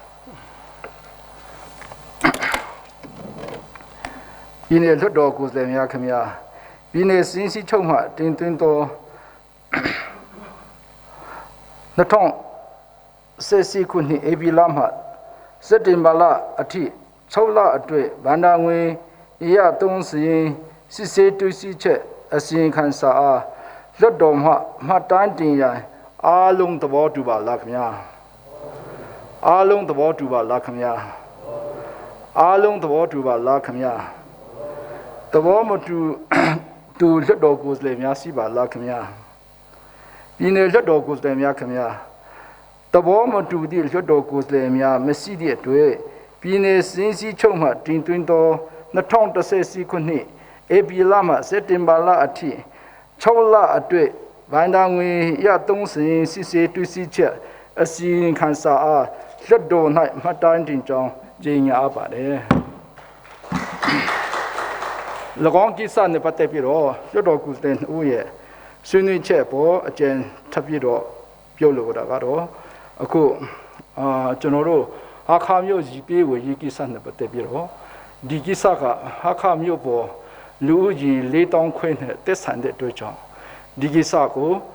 ပြည်သူများစီမံထင်သာမြင်သာဖြစ်အောင်စည်းစည်းချုပ်အစီရင်ခံစာကိုလေလိုအပ်ရင်လိုအပ်တယ်လို့နော်ထပ်လောင်းပြီးတော့ကျွန်တော်တို့တက်လာဖို့ကိုကျွန်တော်အနေနဲ့တိုက်တွန်းလိုပါတယ်။ဘာကြောင့်လဲဆိုတော့ကျွန်တော်တို့တက်တိုင်း9နှစ်ကာလအတွင်းကိုကြော်လာပြီးတော့ဒီပြဿနာကနှုတ်မှလိုက်လာရင်တော့မလိုက်စေချင်ဘူး။ဒီကျွန်တော်တို့လက်ထက်မှာပဲပြပြစေချင်တယ်။တော့မဟုတ်ရင်တော့ဒီဥစ္စာကပြည်သူအလုံးနဲ့တက်ဆိုင်တဲ့အတွေ့အကြုံဒီကိစ္စကိုကျွန်တော်တို့တက်တိုင်းပြီးမှနှုတ်မှလိုက်လာရင်တော့နော်အလုံးအတွေ့မကောင်းပါဘူး။ဒါကြောင့်ဒီကိစ္စလေးကိုတော့နော်အလုံးအလေးအနေထားပြီးတော့လွှတ်တော်ကိုယ်စားလှယ်မိတမြို့နယ်လွှတ်တော်ကိုယ်စားလှယ်အမှတ်1ဦးအောင်တန်းရဲ့နော်တင်ပြဆွေးနွေးချက်အပေါ်မှာဂျီယိုလက်တင်တယ်အဲ့ဒီအပေါ်မှာအားလုံးဝဝပြီးတော့နော်ပြပြအောင်နော်ဆောင်ရွက်ကြပါစို့လို့ကျွန်တော်အနေနဲ့မှတ်တမ်းတင်ထပ်လောင်းပြီးတော့ပြောကြလိုပါတယ်နောက်ပြီးတော့ကမ်ပလက်မြို့နယ်မှတ်1လွှတ်တော်ကိုယ်စားလှယ်ဦးကွေထန်းတင်ပြချက်အပေါ်မှာလေကျွန်တော်အနေနဲ့နည်းနည်းဆွေးနွေးလိုပါတယ်။ဘာကြောင့်လဲဆိုတော့လွှတ်တော်စိတ်တာဟာကျွန်တော်တို့foundationတင်း980ပဲကြားတယ်အဲ့ဒီကြတော့ဒုခိုင်းပြီးတော့ foundation လောက်ခိုင်းတဲ့ခါမှာမေကလေးပြိုလာတယ်ဟိုဖျားကြောင်းလေးဘယ်ထဲလေးထိလာတယ်အဲ့ဒီအချိန်မှာမဖြစ်အောင်အဲ့ဒီမြေထိနိုင်ရင်ကိုတင်းကူရနဲ့ဂျိုတင်နဲ့အစိုးရနဲ့ညှိပြီးတော့ပြန်လောက်ခိုင်းတယ်နောက်ပြီးတော့ဒီကိစ္စကိုလွှတ်တော်ဖွင့်တဲ့အချိန်မှာအတူဖွင့်အောင်ဆိုပြီးတော့ဗာပဲဖြစ်ဆက်လုပ်ပါလို့နော်ကျွန်တော်တို့ကိုဘတ်ဂျက်မချက်ခင်ဘာပဲဖြစ်ဖြစ်သူတို့ဘတ်ဂျက်နဲ့ဆက်လုပ်ပါဆိုကျွန်တော်ခိုင်းပါတယ်ဒါပေမဲ့အဲ့ဒီခိုင်းတဲ့နေရာမှာလေတင်တာကိုတော့နော်အဲ့ဒီဟာဆက်လက်လုပ်ပေးဖို့တော့ကျွန်တော်တို့အားနေချက်ရှိရင်တော့မကောင်းဘူးနောက်မှာတော့ဒီတင်တာစီမင်းစီကိုင်းကသူ့ဟာသူရှိတယ်အဲ့ဒီစီမင်းစီကိုင်းအတိုင်းပဲအားလုံးတက်ဆိုင်ရာဌာနရောကျွန်တော်တို့လွှတ်တော်ပိုင်းအနေနဲ့ရောဆောင်ရွက်မှတာကျွန်တော်တို့ရဲ့လုပ်ငန်းကိုချောမောပြီးတော့နှုံးမှာနော်အစိုးအစီမရှိပဲနဲ့ပြည်မဲဆိုတော့ကိုကျွန်တော်အနေနဲ့ပြောချက်လုပ်ပါတယ်ဒါကိုလေကမ်ပလက်မြို့နယ်မှတ်1လွှတ်တော်ကိုယ်စားလှယ်ဦးကွေထန်းတင်ပြချက်အပေါ်မှာလေကျွန်တော်တို့မှတ်တမ်းတင်ပြီးတော့နှုံမှာဖြစ်စေဖို့ကျွန်တော်တို့အနေနဲ့တတိထားဖို့တော့လိုတယ်ဆိုတာကိုထပ်လောင်းပြီးပြောချက်လုပ်ရတယ်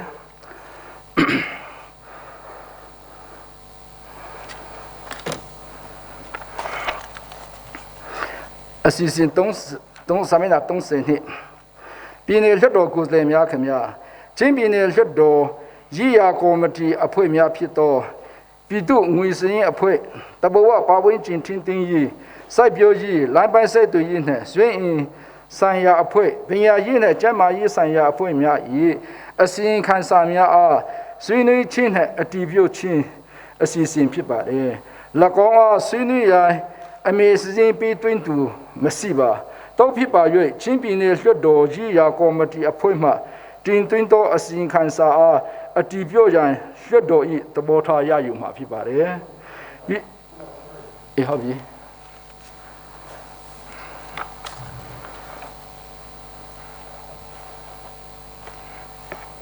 လေးစားပါတော့လွှတ်တော်ဥက္ကဋ္ဌကြီးခင်ဗျာဒီနေရာမှာဒီပြည်သူ့ငွေစင်းများတူပါပေါ့တင်သွင်းတဲ့စင်ခံစာမှာတချို့ဟာကတော့ကိုမြို့နေနဲ့လွတ်တော်ကိုယ်စားလှယ်များနဲ့ချိတ်ဆက်မှုနည်းနည်းလွှဲချိုးနာလဲဖြစ်ကောင်းဖြစ်နိုင်တယ်နောက်တစ်ချက်ကဒီပြည်သူ့ငွေစင်း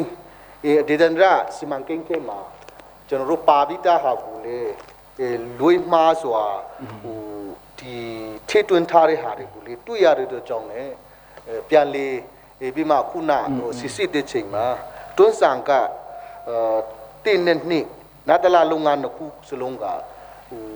အခြေခံကလေးကနေပါလာပြီးသားဒေသနာစီမံကိန်းမှာအဲ့ဒါကြောင့်လည်းကောင်းပြောင်းဆောင်ရွက်ဖို့ကိုအစီခံစာမှာပြဖြတ်ပေးဖို့တောင်းဆိုပါတယ်ပြီးရင်နောက်တစ်ချက်က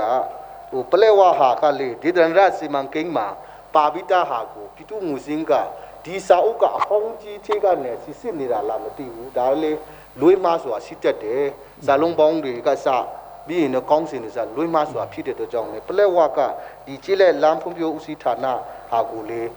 ဒီဒန်ဒရစီမံကိန်းမှာငကိုကလေးနဲ့ပါပြီးသားရှိတဲ့အတွက်ကြောင့်လေဒီဟာကိုပေဖြတ်ပေးတင်ကြောင်းကျွန်တော်အနေနဲ့ဟိုစင်ခန်းစာတင်သွင်းတဲ့တယောက်အနေနဲ့ဒါကိုတင်ပြဆွေးနွေးလိုပါတယ်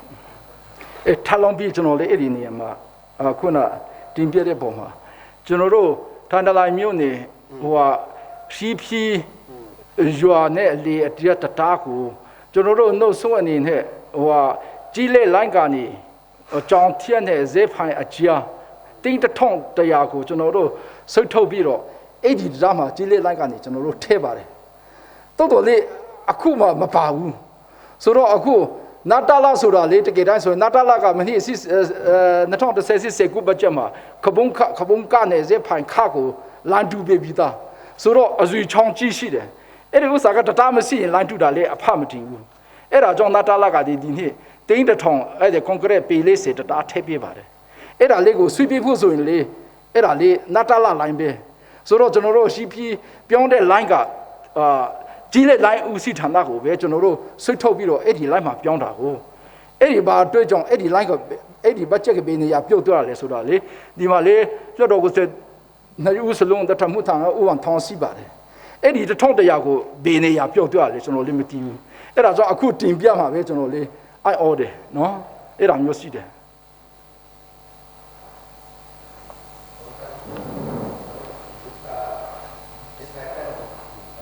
ချောင်းကူရာဆိုတာနာတလာတံပိုးထဲမှာပါပြီးသားဖြစ်ပါတယ်ဟုတ်တယ်အဲ့တော့ကျွန်တော်တို့ဒီဥစ္စာကိုစီဖြီးနဲ့တုံထဲကြားရာကိုကျွန်တော်တို့ထဲတော့ဒီကြီးလျက်နေတောင်ရှိပုကကျွန်တော်တို့ဒါနာတလာမှာပါပြီးသားဆိုတော့အဲ့လိုပြောတဲ့အခါကျကျွန်တော်ကလည်းနာတလာရပြီတော်ပြီဆိုတဲ့ပုံစံနဲ့ကျွန်တော်တို့ကပါပေါ့ထင်ခဲ့ပါတယ်နောက်ခုနဒီဥထကြီးပြောသလိုဒီကြီးလျက်လာမရှိဌာနကနေ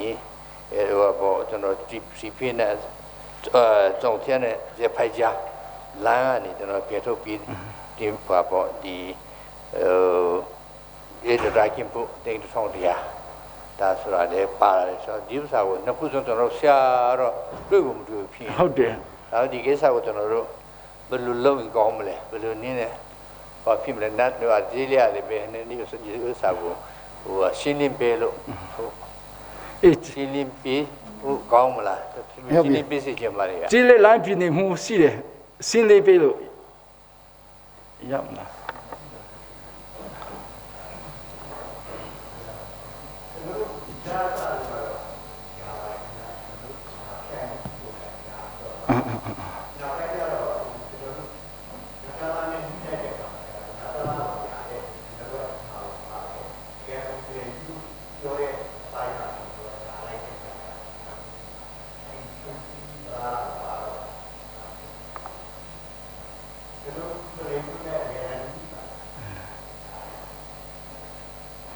ဟုတ်တယ်အဲ့ဒါကို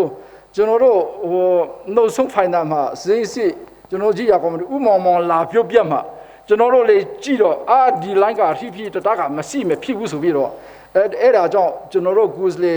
နှစ်ဦးနဲ့တွေ့ပြီးတော့ဟိုအဲ့ဒီဇေဖိုင်နဲ့ကြောင်ထီလိုင်းအတွေ့တာချက်တထုံတရားကိုပြန်နှုတ်ပြီးတော့အဲ့ဒီတတားမှာကျွန်တော်တို့ထိတာကိုအခုကအဲ့ဒီတာချက်ကိုလေကျွန်တော်တို့ဟိုဖက်ထွေးလိုက်ပြီးမပါဘူးဆိုတော့အခု line မှာလေးမပါဘူးဆိုတော့တတားမှာလေး GP ဥစ္စာမပါဘူးဆိုတော့ဒီမှာလွှတ်ချော်သွားလေဆိုတာလေကျွန်တော်တို့လေနှုတ်ဆုံးဖိုင်နံပါတ်လို့တဲ့ဥစ္စာပါအဲ့ဒါလေးကို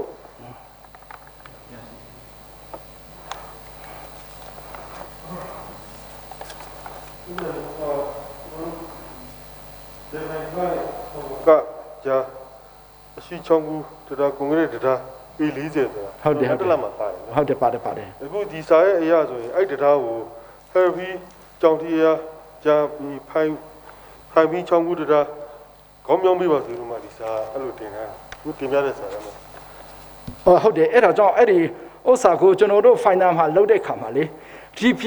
ချောင်းတရားကကြီးလေလိုက်မှာကျွန်တော်တို့ထည့်ထားပြီးပြီထည့်ထားတော့နှုတ်ဆုံး final မှာပါမလာတော့အဲ့ဒီထန်တလာမြို့နယ်လွှတ်တော်ကိုယ်စားလှယ်နှစ်ဦးနဲ့ညှိပြီးတော့ဘာပဲဖြစ်အဲ့ဒီတရားကလိုအပ်တယ်ဆိုပြီးတော့ကြောင်ထက်နဲ့ CP ကြီးလေလိုင်းကနေပါတဲ့ဥစ္စာကို1200ကိုအဲ့ဒီနေရာကို CP တရားကိုဆွေးလိုက်တာ ဆိုတော့အဲ့ဒီ1100လေးမရှိဘူးအခုကဒီဥစ္စာနတ်တလာပြည့်တဲ့ဥစ္စာကတော့နတ်တလာလိုက်မှာပဲလှုပ်တင်တယ်အဲ့ဒါကြောင့်အဲ့ဒီ1100ကဘယ်နေရာရောက်လဲဆိုတော့လေကျွန်တော်တို့လေအဲ့ဒါကြောင့်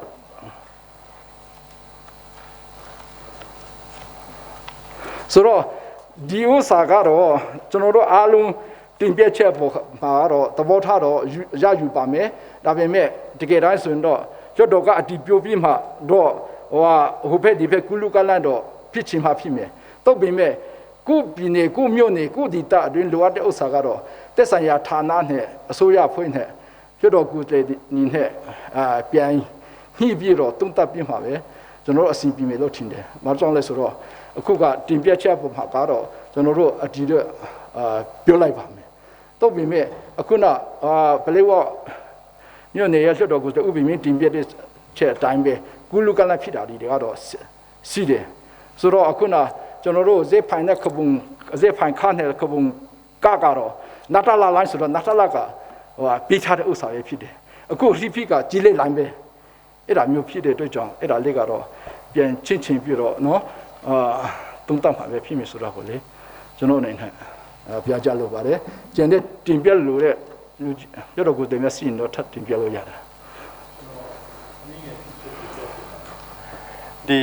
ဥပမင်းကိုမနေ့ကပြောရလေဟိုကျမ်းမာရေးမှာအကူတုံတာပြုတ်တူကတန်ထိလောက်ကြပြီဇံဝဲလဲအောင်တယ်တင်တန်းလဲအောင်ပြီအဲ့တော့အခုထိဖလမ်းမှာအလုံးမခံတည်ဘူးထင်းတယ်မော်ဆိုရမျိုးတယ်ပြီးတော့မီစရင်မှာဇံဝဲလဲအောင်တယ်နှုတ်ဖီလဲအောင်တယ်ဒီလူနှစ်ယောက်ဒီမခံတည်ဘူးခုထိဆိုင်ပလေပြီးပြီပေါ့အဲ့ဒါကျမကြီးဌာနဘလို့နည်းနည်းပြန်ရှင်းပြလိုက်ဦးတကယ်တိုင်းဆိုတော့အခုကမိဝိုက်ဖကတော့လူကုန်မရှိတာအဲ့ဒါသူနာပြောလူမြတ်လို့နေရာမရှိလို့လားတနည်းတော့မခံနိုင်တာအကျိုးအကြောင်းလေးပြင်းနေကျမကြီးဝင်ကြည့်ကနေရှင်းပြ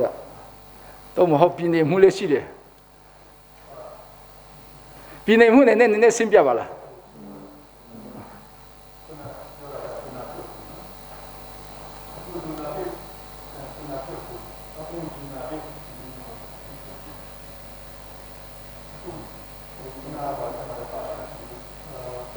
ကောင်း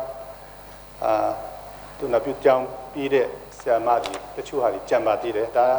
ပြည်ထောင်စုကခန့်ထားပြတာဖြစ်ပါတယ်ကျွန်တော်တို့အနေနဲ့ပြည်နယ်အနေနဲ့ခန့်ထားခြင်းမဟုတ်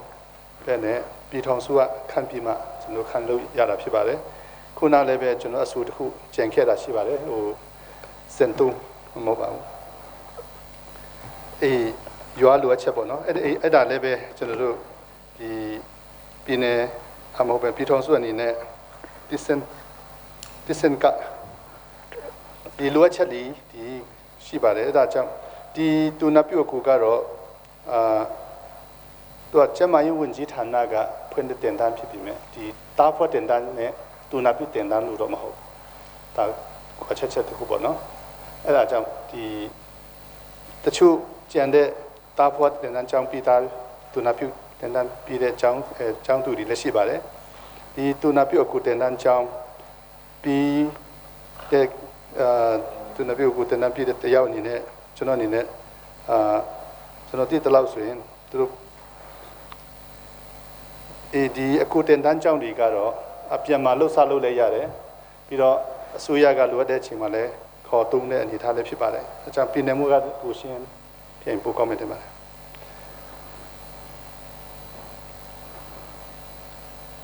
တော်ဥက္ကဋ္ဌနဲ့တကွာတော်ကိုယ်တိုင်များဝင်ကြည့်နေတဲ့ကွာဆွေးနွေးဖို့များအားလုံးမင်္ဂလာပါ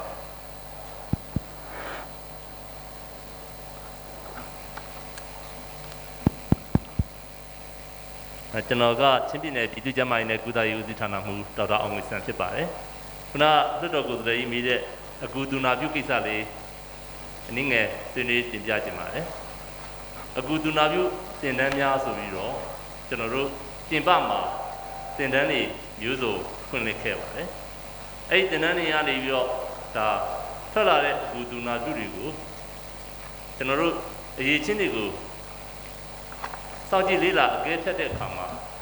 အရေးသွေးလိုအပ်ချက်တွေရှိနေတာကိုကျန်းမာရေးနဲ့အာသာဝန်ကြီးဌာနကသိထားမိပါတယ်အဲ့ဒီအတွက်ကြောင့်အရေးသွေးရှိတဲ့အကူသူနာပြုတွေဖြစ်လာဖို့ဆိုပြီးတော့ကျန်းမာရေးနဲ့အာသာဝန်ကြီးဌာနကသင်တန်းဖွင့်လှစ်သင်ကြားပေးခဲ့တာဖြစ်ပါတယ်ခုနကကျွန်တော်တို့လူမှုရေးဝန်ကြီးတင်ပြသလိုပဲနိုင်ငံတော်ကနေအာဖာသင်တန်းကျောင်းသူနာပြုသင်တန်းကျောင်းများကဲ့သို့နိုင်ငံဝန်ထမ်းအဖြစ်ခန့်အပ်ပေးဖို့ဂရိကိုတော့ဟုတ်ပါဘူးအဲ့လိုရည်မှန်းချက်နဲ့ဖွင့်တဲ့သင်တန်းမဟုတ်ပါဘူးအကူသူနာပြုတွေဒီအရေးချင်းပြရတဲ့အကူသူနာပြုတွေကိုကျန်းမာရေးနဲ့အာသာဝန်ကြီးဌာနတရားဝင်အသိမှတ်ပြုထားတဲ့ certificate ပေးနိုင်တဲ့အကူသူနာပြုများဖြစ်ဖို့တဲ့သင်တန်းဖွင့်ပေးခဲ့တာဖြစ်ပါတယ်ဒါကြောင့်ဒီသင်တန်းအောင်တဲ့အကူသူနာပြုများသည်ညီတိပုဂ္ဂလိကစေယုံစေကမ်းမှာမဆိုကျန်းမာရေးနဲ့အာသာဝန်ကြီးဌာနကထုတ်ပေးထားတဲ့ certificate ရှိတဲ့အတွက်ကြောင့်သူတို့တရားဝင်အကူသူနာပြုပြီးအလုပ်လုပ်နိုင်ပါတယ်တခါကျွန်တော်တို့ကျန်းမာရေးနဲ့အာသာဝန်ကြီးဌာနမှာဒီလိုအကူသူနာပြုတွေခန့်အပ်မယ်လို့ပြည်တော်စုကနေပြီးတော့ယာသာတတ်မှတ်လာလို့အလုပ်ခေါ်တဲ့အခါမှာလည်းဒီ certificate ကိုပြပြီးတော့ဝင်ရောက်လျှောက်ထားနိုင်ပါတယ်ခင်ဗျာဒါကြောင့်ဒီကလေးတွေအကူသူနာပြုသင်တန်းပြီးထားခြင်းဒီအရေးသေးပြတော့ qualify ရှိသော certificate ရထားတဲ့အဆင့်သာဖြစ်ပြီးတော့နိုင်ငံဝန်ထမ်းအဖြစ်ကိုရောက်ရှိဖို့အတွက်ကတော့ကျန်းမာရေးအာသာဝန်ကြီးဌာနရဲ့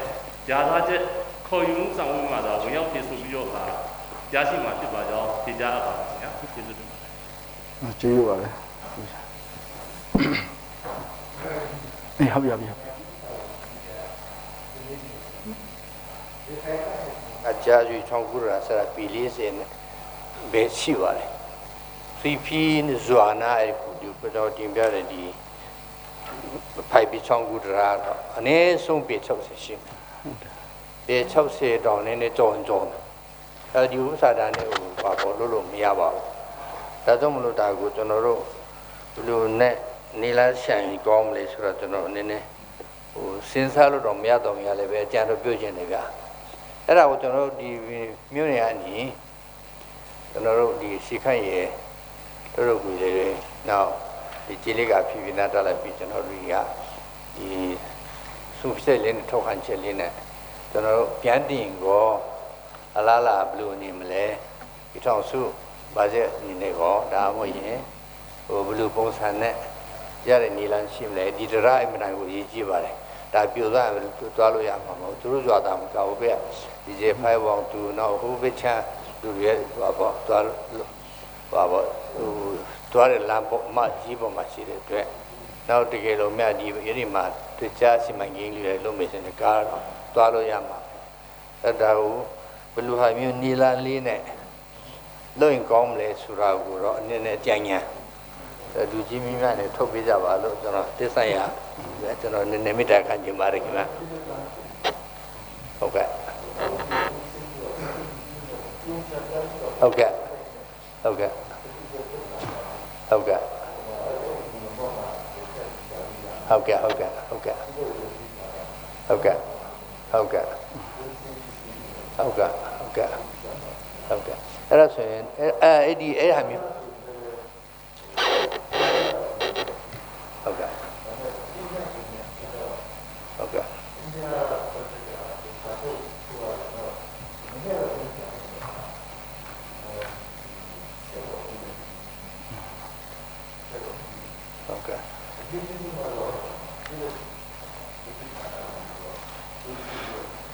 Okay. Okay.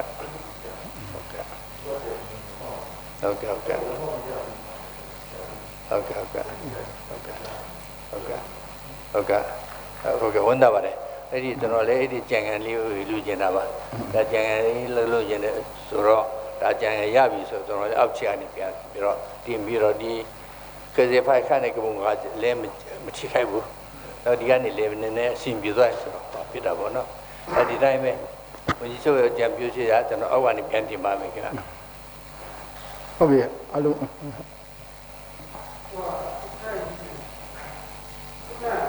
ဒီဥက္ကရာပြောသွားတဲ့အထဲမှာက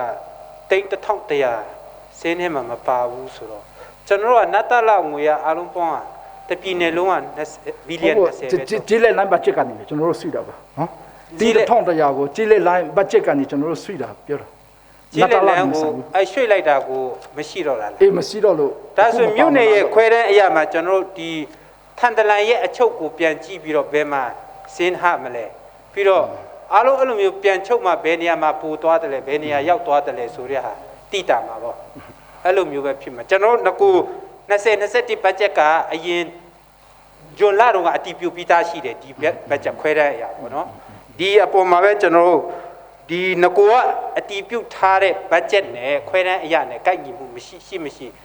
မြို့နယ်အချုပ်နဲ့ပေါင်းပြီးတော့ဘယ်နေရာမှာဟသွားတယ်လဲကိုမြို့နယ်မှာပဲစေးမြကြံသွားသလားအဲ့ဒါမျိုးလည်းဖြစ်ကောင်းဖြစ်နိုင်တယ်ကိုမြို့နယ်မှာစေးကြံပြီးတော့ခုနအပေါင်းနဲ့မတူဘူးဆိုတော့ဒါကိုပြန်ထည့်လို့ရပါတယ်စေးကြံများကြံသွားနိုင်ဟုတ်ကဲ့ကျေးဇူးပါအေးဟုတ်ပြီ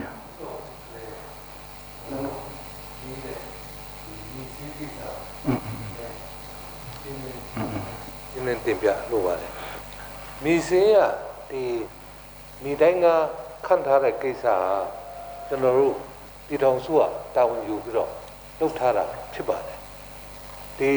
စာမွေးဖြေတာရော vacancy ရောခန့်နိုင်တဲ့အင်အားရောပြည်ထောင်စုပဲကိုင်တာဖြစ်ပါတယ်ဆိုတော့ကျွန်တော်တို့စာမွေးအောင်ပြီးတော့မခန့်နိုင်ဘူးဆိုတာလဲဖြစ်ကောင်းဖြစ်နိုင်ပါလို့ဘာဖြစ်လို့လဲဆိုတော့ဒီ budget ခွင့်ပြုထားတဲ့ဥယျာဉ်နဲ့စာမွေးဖြေတဲ့လူနဲ့အရန်လက်ကော်ပါတယ်ဥပမာဆို10ယောက်ခန့်ထားမယ့်နေရာမှာအလုပ်လက်မဲ့ကများတော့400လောက်ဖြည့်ပါတယ်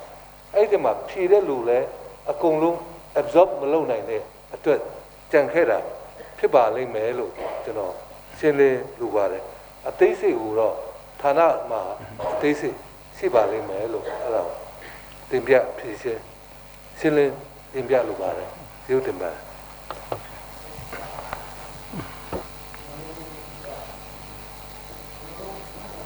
ကော်မတီနဲ့တက်လာတဲ့ကြီးလက်လမ်းဦးစီးမှုလေးရှိတယ်ဆိုတော့တခါတည်းကျွန်တော်တင်ပြချင်ပါတယ်ငါဆောင်လာခင်ဖုန်ချင်းလာရွာအစားကိုကျွန်တော်တို့ကပူဆိုးရောင်တီလန်းဆောင်ကနေကာနန်အောင်ချင်းလန်းဆောင်ထမိုင်ကိုကြီးလက်လမ်းဦးစီးမှာကျွန်တော်တို့မြို့နယ်စီခါကော်မတီကနေဆုံးဖြတ်ချက်ချပြီးတော့ပို့လာတယ်အဲ့ပါချက်ကပို့လာတဲ့အခါမှာအခုဒီမှာထွက်လာတာကလာလဖုန်ချင်းငါဆောင်လာလဖုန်ချင်းလာရွာဆိုပြီးတော့ဖြစ်နေတော့အဲ့ဒါလည်းနည်းနည်းကြီးလက်ဦးစီးမှုနေတယ်ဒါလည်းဟောပေါ့ကျွန်တော်တို့ငါဆောင်နဲ့လာလဖုန်ချင်းကအခုပေါက်သွားပြီလာလဖုန်ချင်းနဲ့လာရွာကနည်းနည်းကြံတယ်အဲ့ဒါကကျွန်တော်တို့မြို့နယ်စီခါနဲ့ထွတ်တော်ကိုစီလေဒီကဒုတိယဦးစားပေးမှထားတယ်အဲ့ဒီပူဆိုးနဲ့ရောင်တွီလန်းဆောင်ကနဲ့ကာနန်းနဲ့မောက်ချင်းလန်းဆောင်လန်းကတော့ကျွန်တော်တို့ပလဲဝါကလူဒီဂျင်တွေးကိုဖြတ်လန်းနဲ့စီးကိုအများဆုံးဝင်နေအောင်အဲ့ဒီရချက်ပြီးဦးစားပေးတင်းနေနဲ့ပူဆိုးရောင်တွီလန်းဆောင်ကနဲ့ကာနန်းမောက်ချင်းလန်းဆောင်ထမင်းကိုထည့်တာအခုကအဲ့ဒါမပါဘဲနဲ့တခြားကျွန်တော်ဒုတိယဦးစားပေးပါသွားလို့အဲ့ဒါလေးနည်းနည်းပြောင်းလဲပြီး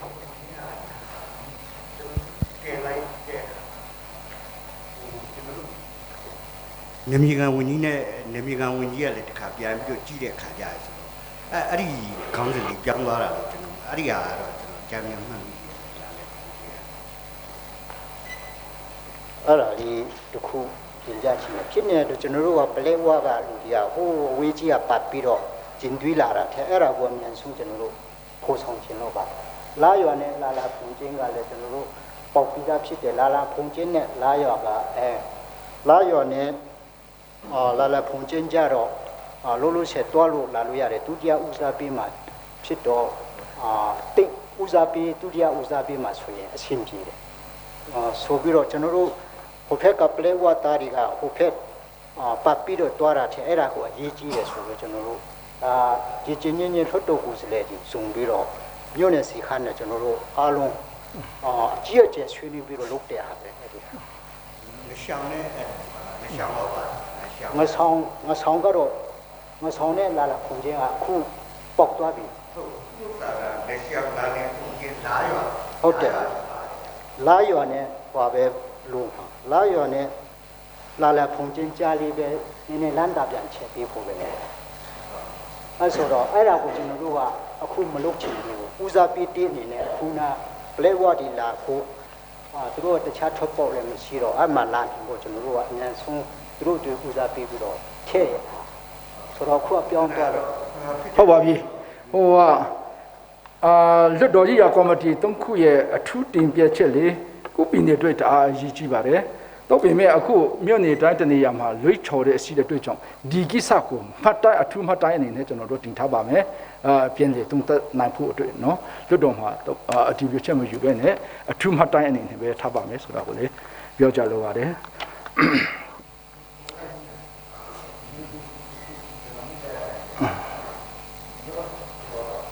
2016ခုနှစ်တုန်းကလမ်းတွေကိုကျွန်တော်တို့ဒီကီလိုမီတာရောမိုင်ရောပေါ့ကျွန်တော်တို့ဖာလို့ဖို့ဘုတ်ပါပေါ့နဘုတ်တိုင်းတွေရေးဖို့ဆိုကျွန်တော်တို့စုပြထားရှိပါတယ်လမ်းပန်းစစ်တွေဝင်ကြီးကလည်းပဲသူထောက်ခံကြတာရှိပါတယ်ကျွန်တော်ဆိုလိုတာကတော့အခုအရေးကြီးတာကျွန်တော်တို့ဒီ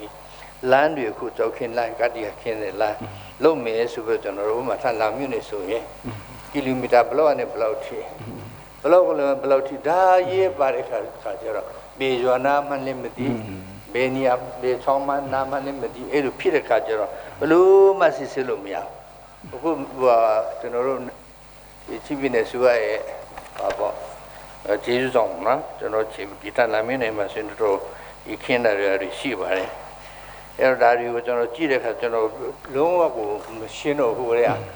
ဘယ်ကီလိုမီတာဘလောက်ထိဆိုတော့ဘယ်ကနေစာမလည်းမသိနရင်ဖေးလားမသိလွန်လဲဖေးလားမသိစာရှိချောက်ဖေးလားမသိဒါမှဖြစ်နေတဲ့တွေ့ဒါကိုခါနအနေနဲ့တင်ပြတဲ့နေရာမှာဘေးရွာနဲ့ဘေးရွာကြားမိုင်းတိုင်းဘလောက်ဒါမှကီလိုမီတာဘလောက်အဲ့လိုဆိုထည့်သွားရင်အဆင်ပြေမယ်ဒီလူထွက်လဲနားလည်မယ်ကျွန်တော်တို့ကလည်းပဲတော့ပေါ့မယ်ကိုငီတင်တာရှင်တယ်ကိုငီလို့ရအောင်ဟုတ်နော်ဒါလေးကိုတော့ကျွန်တော်မေတ္တာခံခြင်းပါတယ်ဟုတ်တယ်ကျွန်တော်တို့အနေနဲ့ကီလိုမီတာကိုဒီကတိုင်းဆိုရင်မတုံတက်သေးဘူးဆိုတော့မိုင်ကိုပဲအားရတယ်ဆိုတော့အခုနောက်လို့ပေါ့ရွာနဲ့တရွာကြားဘလောက်ဆိုတော့အဆင်ပြေမယ်အခုက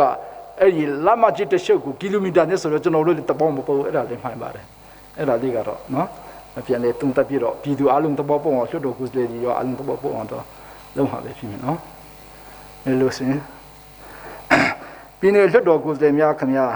ဒုတိယအကြိမ်ချင်းပြည်နယ်လွှတ်တော်22ကြိမ်မြောက်ပုံမှန်အစည်းအဝေးဒုတိယပိုင်းရနာကျောင်းနဲ့အစည်းအဝေးပြီးဆုံးကြောင်းကြေညာအပ်ပါတယ်ခင်ဗျာပြည်နယ်လွှတ်တော်ဥက္ကဋ္ဌပြန်လည်ထွက်ခွာပါယူမယ်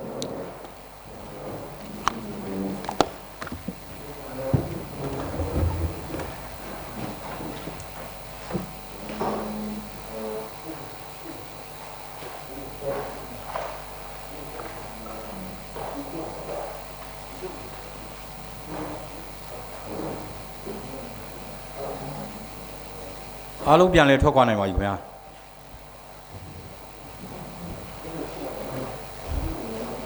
ပြည်နယ်လွှတ်တော်ကိုယ်စားလှယ်များခင်ဗျာမနေ့ဖြန်ကျွန်တော်စက်တင်ဘာ2ရက်နေ့10:00 နာရီမှာပြည်နယ်ကျန်းမာရေးဦးစီးဌာနကနေပြီးတော့ကျွန်တော်တို့အမျိုးသမီးကိုဝန်ဆောင်ကျန်းမာရေးဆွေးနွေးပွဲရှိတဲ့အတွက်ကြောင့်ပြည်နယ်လွှတ်တော်ကိုယ်စားလှယ်များမှတက်ရောက်ပေးပါရန်ဖိတ်ကြားပါတယ်ခင်ဗျာ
2010စီခုနှစ်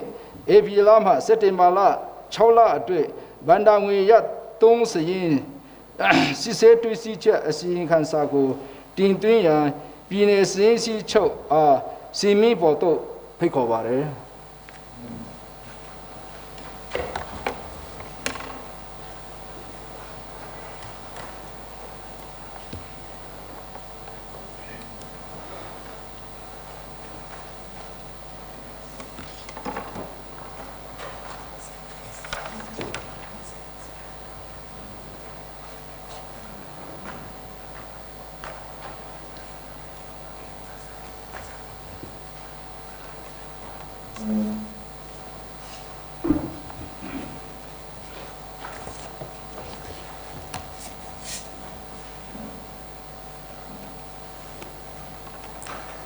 လေးစားတဲ့ချင်းပြည်နယ်လွှတ်တော်ဥက္ကဋ္ဌကြီး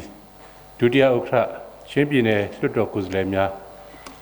ဖိတ်ကြားထားတဲ့ဧည့်သည်တော်များခင်ဗျာကျွန်တော်ကတော့ချင်းပြည်နယ်စင်းစစ်ချုပ်ဦးလက်တင်မှဖြစ်ပါတယ်ဒုတိယကြိမ်ချင်းပြည်နယ်လွှတ်တော်22ကြိမ်မြောက်ပုံမှန်အစည်းအဝေးမှာချင်းပြည်နယ်ဗန္ဒာရန်ပုံငွေရဲ့2018ခုနှစ်ဧပြီလမှစက်တင်ဘာလထိ6လအတွက်အသုံးဗန္ဒာရေးအသုံးဆိုင်ရာစစ်ဆေးတဲ့ရှိချက်စဉ်ခံစာကိုတင်ပြသွားမှာဖြစ်ပါတယ်အဲ့ဒီအတွက်လည်းကျေးဇူးတင်ပါတယ်ချင်းပြည်နယ်လွှတ်တော်ဥက္ကဋ္ဌကြီးခင်ဗျာဒီအစီရင်ခံစာကိုပြည်ထောင်စုမြန်မာနိုင်ငံတော်ဖွဲ့စည်းပုံအခြေခံဥပဒေ2008ခုနှစ်ပုံမှန်290ပုံမှန်ခွဲကကြီးချင်းပြည်နယ်စင်းစစ်ချုပ်ဥပဒေအမှားပြင်ပါတယ်ပြည်ထောင်စုစင်းစစ်ချုပ်ဥပဒေပုံမှန်25ပုံမှန်ခွဲကကြီးပါပြဋ္ဌာန်းချက်များအရချင်းပြည်နယ်ဤ2018ခုနှစ်ဧပြီလမှစက်တင်ဘာလထိ6လအတွက်ဗန္ဒာငွေအရာသုံးဆိုင်ရာစီရင်များကိုစစ်ဆေးတဲ့ဥစ္စာကိုစစ်ဆေးပြီးတင်ပြရခြင်းဖြစ်ပါတယ်စစ်ဆေးတဲ့အတိုင်းအတာကတော့2018ခုနှစ်ဧပြီလမှစက်တင်ဘာလထိ6လအတွက်ချင်းပြည်နယ်ဗန္ဒာရမှုငွေစင်းမှာပါဝင်တဲ့ဗဟိုအဖွဲ့အစည်း5ခုဦးစီးဌာန16ခုနိုင်ငံပိုင်အဖွဲ့အစည်း1ခုစီပင်သာယာရေးအဖွဲ့1ခုတို့ပါဝင်ပါတယ်ချင်းပြည်နယ်လွှတ်တော်ဥက္ကဋ္ဌကြီးခင်ဗျာအချိန်ကိုငဲ့ညသောအဖြစ်၎င်းနောက်ပြီးဒီအစီအစဉ်ခံစာကိုလွှတ်တော်ကိုယ်စားလှယ်များစီကိုကျွန်တော်တို့2လလောက်ကြိုတင်ပြီးပေးပို့ပြီးဖြစ်တာကြောင့်၎င်းကျွန်တော်အနေနဲ့အသေးစိတ်ဖတ်ကြားခြင်းမပြုတော့ပါဘူးဒီအစီအစဉ်ခံစာနဲ့ပတ်သက်ပြီးမှလွှတ်တော်ကိုယ်စားလှယ်များရဲ့အကြံပြုဆွေးနွေးတင်ပြချက်ကိုကျွန်တော်တို့လေးစားလိုက်လာပြီးဆောင်ရွက်မှာဖြစ်ကြောင်းပြောကြားရင်းနဲ့ဒီကုန်းချုပ်အပ်ပါတယ်အားလုံးကိုကျေးဇူးတင်ပါတယ်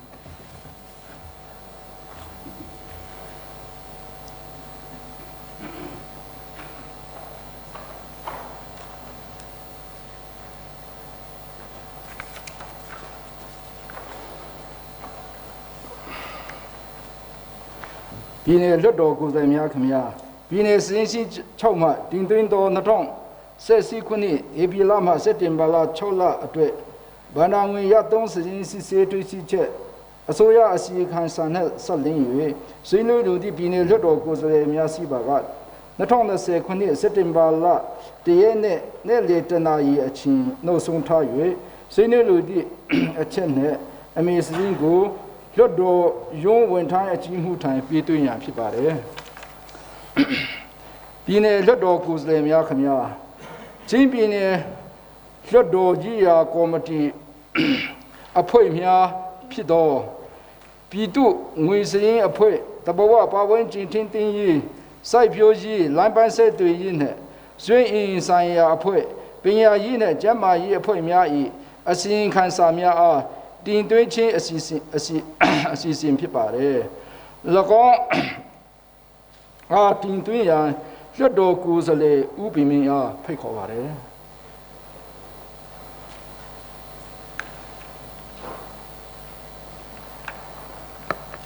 လက်စားပါတော့ချင်းမင်းလွတ်တော်ဥက္ကဋ္ဌကြီးချင်းမင်း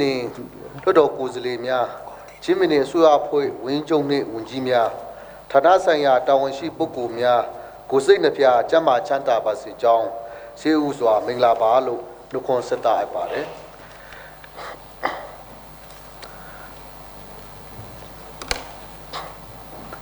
ချင်းပြည်နယ်လွှတ်တော်ရေးရာကော်မတီ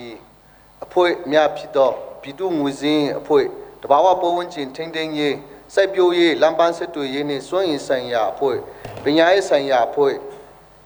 များ၏ညှိနှိုင်းအစည်းအဝေးဆုံးဖြတ်ချက်အစီရင်ခံစာကိုဒုတိယအကြိမ်ချင်းပြည်နယ်လွှတ်တော်20ကြိမ်မြောက်ပုံမှန်အစည်းအဝေးတို့ရင်းရကော်မတီကိုစားပလောဝမျိုးနေမေဆန္ဒတင်မှတ်နှင့်ပြည်နယ်လွှတ်တော်ကိုယ်စားလှယ်ပညာရေးကျန်းမာရေးဆိုင်ရာဖွဲ့ဥက္ကဋ္ဌကျွန်တော်ဦးပြည်မင်းမှတင်သွင်းသွားမှာဖြစ်ပါတယ်ဥက္ကဋ္ဌကြီးခင်ဗျာတိချက်မြန်မာနိုင်ငံကိုဗစ်-19 ရောဂါဒုတိယလှိုင်းစတင်တိုက်ခိုက်ဖြစ်ပွားလာသည့်အတွက်သက်ဆိုင်ရာကျန်းမာရေးဌာနအနေဖြင့်ရောဂါကူးစက်ပြန့်ပွားမှုကာကွယ်ထိန်းချုပ်ရေးအချိန်အဟုန်ဆက်လက်ဆောင်ရွက်ပေးနိုင်ရန်လိုအပ်လာပါသဖြင့်ပြည်သူများမှ mass တေချာတက်ဆင်ရန်နှင့်လူစုလူဝေးကန့်တဥယျာဉ်ရှောင်ကြည်ရန်တို့ကို hand speaker များပြည်သူများအတိပေးခြင်းညာရန်ချင်းမြနယ်ဆိုအဖွဲ့မှဆက်လက်တာဝန်ယူညွှန်ကြားပေးနိုင်ရန်နှင့်တားပွားတင်နန်းကြောင်းအောင်နှင့်တူနာပြုတင်နန်းကြောင်းလျှောက်လာခိုယူတည့်အခါအမှတ်ကန့်တချက်နှင့်မရွေးပဲဒေတာလိုအပ်ချက်အရရွေးချယ်ပေးနိုင်ပါရန်ချင်းမြနယ်ဆိုအဖွဲ့မှဆောင်ရွက်ပေးပါရန်3ဗလာမျိုးနေတွင်တူနာပြုတ်ကူတင်နာအောင်မြင်ပြီးသူတစ်နှစ်ကြိုပြီးဖြစ်တော်လေခန္ဓာချင်းမရှိသေးပါတဲ့ဖြင့်လိလက်နေရာရှိပါကမြေစင်းနှင့်မြေစင်းဌာနတွင်နှုတ်ဖြေအောင်မြင်ပြီးသူလေယနေ့ထိမခံပေးနိုင်သေး၍ခန္ဓာပေးပါရန်4ဆရာမများလိုအပ်ချက်များအောက်ပါတိုင်းဖြစ်ပါသည်အထက်တန်းကျောင်းအုပ်33ဦးအလေတန်းကျောင်းအုပ်94ဦးမူလတန်းကျောင်းအုပ်239ဦးအထက်တန်းပြ1366ဦးအလေတန်းပြ895ဦးမူလတန်းပြ939ဦးလို့ဖြစ်ပါတယ်။ကာကြီးဒီတဘာဝပတ်ဝန်းကျင်နဲ့သက်ဆိုင်တဲ့ဟာတွေဖြစ်ပါတယ်။ကာကြီးတိုးရင်တရိษံနှင့်တဘာဝပင်ငါမြရည်မီတက်တော်မြဖြုံးတီးပျောက်ကွယ်သွားခြင်းမရှိစေရန်အတွက်ဥပဒေနဲ့အညီစင်ဆက်မဖြတ်ထိမ့်ထိမ့်ရှောင်းရှောက်ရေးဆောင်ရွက်ရန်ခါကွယ်တိုးမီမရှူမှုမရှိစေရအတွက်ပြည်သူများအတိပညာပေးနိုးဆိုဆောင်ရွက်ပြီးတင်းတင်းကြပ်ကြပ်ကာကွယ်ထားရနှင့်တိုးမီရှူသူများထိုက်တန်စွာအရေးယူPPCC ဆောင်ရွက်ရန်ကားငယ်မျိုးပေါ်အမိုက်တရိုက်ကင်းစင်ရေးနှင့်တန်းရှင်းတာယာရေးအတွက်အောက်ပါတိုင်းဆောင်ရွက်ရန်ကာကြီးနစင်ပေါ်နော်မိမိအနေအင်ငွန်းတန်းရှင်းရေးမိမိမှတာဝန်ယူရန်နေမြောင်းအမိုက်ပစ်ချင်းကိုတင်းကျပ်စွာကာကွယ်တားဆီးအရေးယူမှုပြုလုပ်ရန်မြို့နှင့်ပတ်ဝန်းကျင်အဝေးပြေးလမ်းမြို့နှင့်ချင်းဆက်လမ်းများပေါ်တွင်စိတ်ကမဲ့အမိုက်စွန့်ပစ်သူများအားဖို့ထုတ်ပြီးမတလောက်အောင်အရေးယူဆောင်ရွက်ရန်မြေစာတည်သည့်ရည်များမှမြေစာများနိုင်လွန်ကတ္တရာလမ်းမပေါ်တွင်ဖိတ်စင်ပြန်ကြည့်မှုမရှိရနှင့်လမ်းပေါ်တွင်ဖိတ်စင်ပြန်ကြည့်မှုရှိပါကတာဝန်ရှိသူများအရေးယူဆောင်ရွက်ရန်အမိုက်များစွန့်ပစ်ရာတွင်အင်တိုင်း၌အမိုက်ကျင်းတူးစွန့်ပစ်ရနှင့်မျိုးတွင်မျိုးပြင်လမ်းဘေးရှိုးမြောင်များ၌စွန့်ပစ်ထားသောအမိုက်များနှင့်ပတ်သက်၍တာဝန်ရှိသူများအားအရေးယူဆောင်ရွက်ရန်တိုက်တွန်းပေးရန်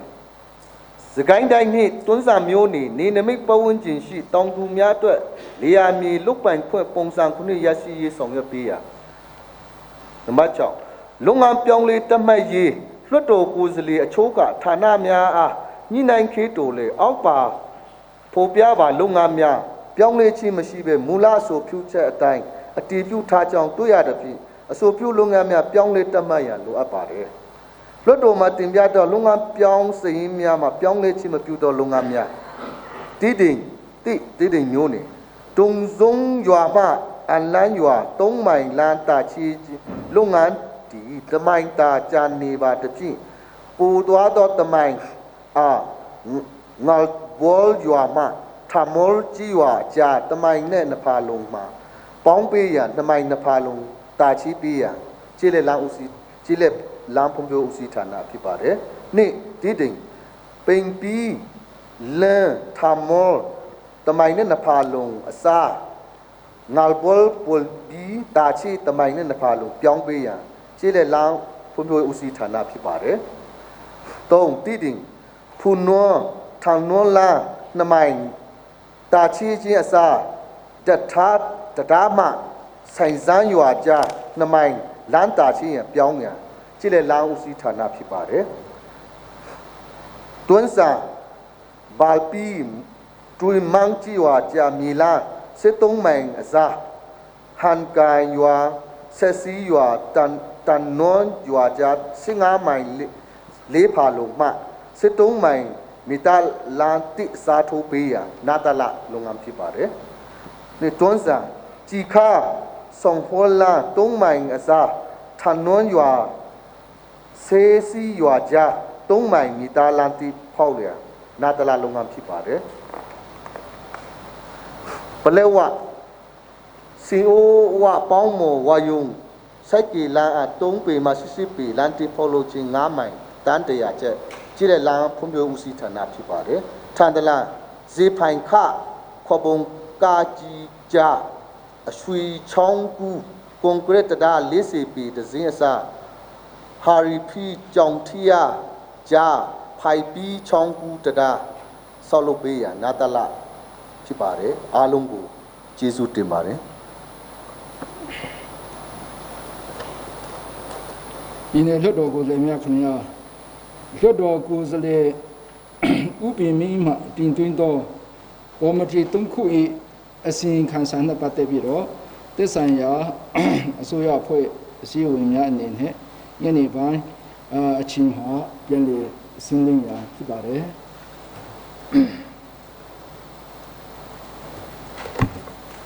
สิ่ง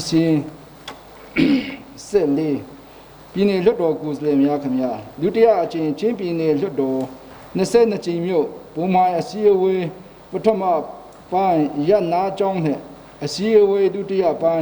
เสเลจิมปาเมชิงกูนนายีก็อาลุงยุดดอจิตมาอาลุงลันส์เนี่ยเลสาซาบิโรยันนี่ปานนายีมาเบอาศัยไว้ก็เปลี่ยนเลสัตติงเนี่ยปีนี้เลือดออกเลยมีอะไรเนี่ยดูที่อาจารย์จีปีนี้เลือดออกในเส้นจีมิวผมมาอาศัยไว้ปฐมเนี่ยยันนาจงเนี่ยดูที่ปานกูยันนี่นายีชินด้วยเสเลจิมปาเมพิจารเจียอาบาร์ဒီနေ့လွှတ်တော်ဥက္ကဋ္ဌပြန်လည်ထွက်ခွာပါပြီဗျာ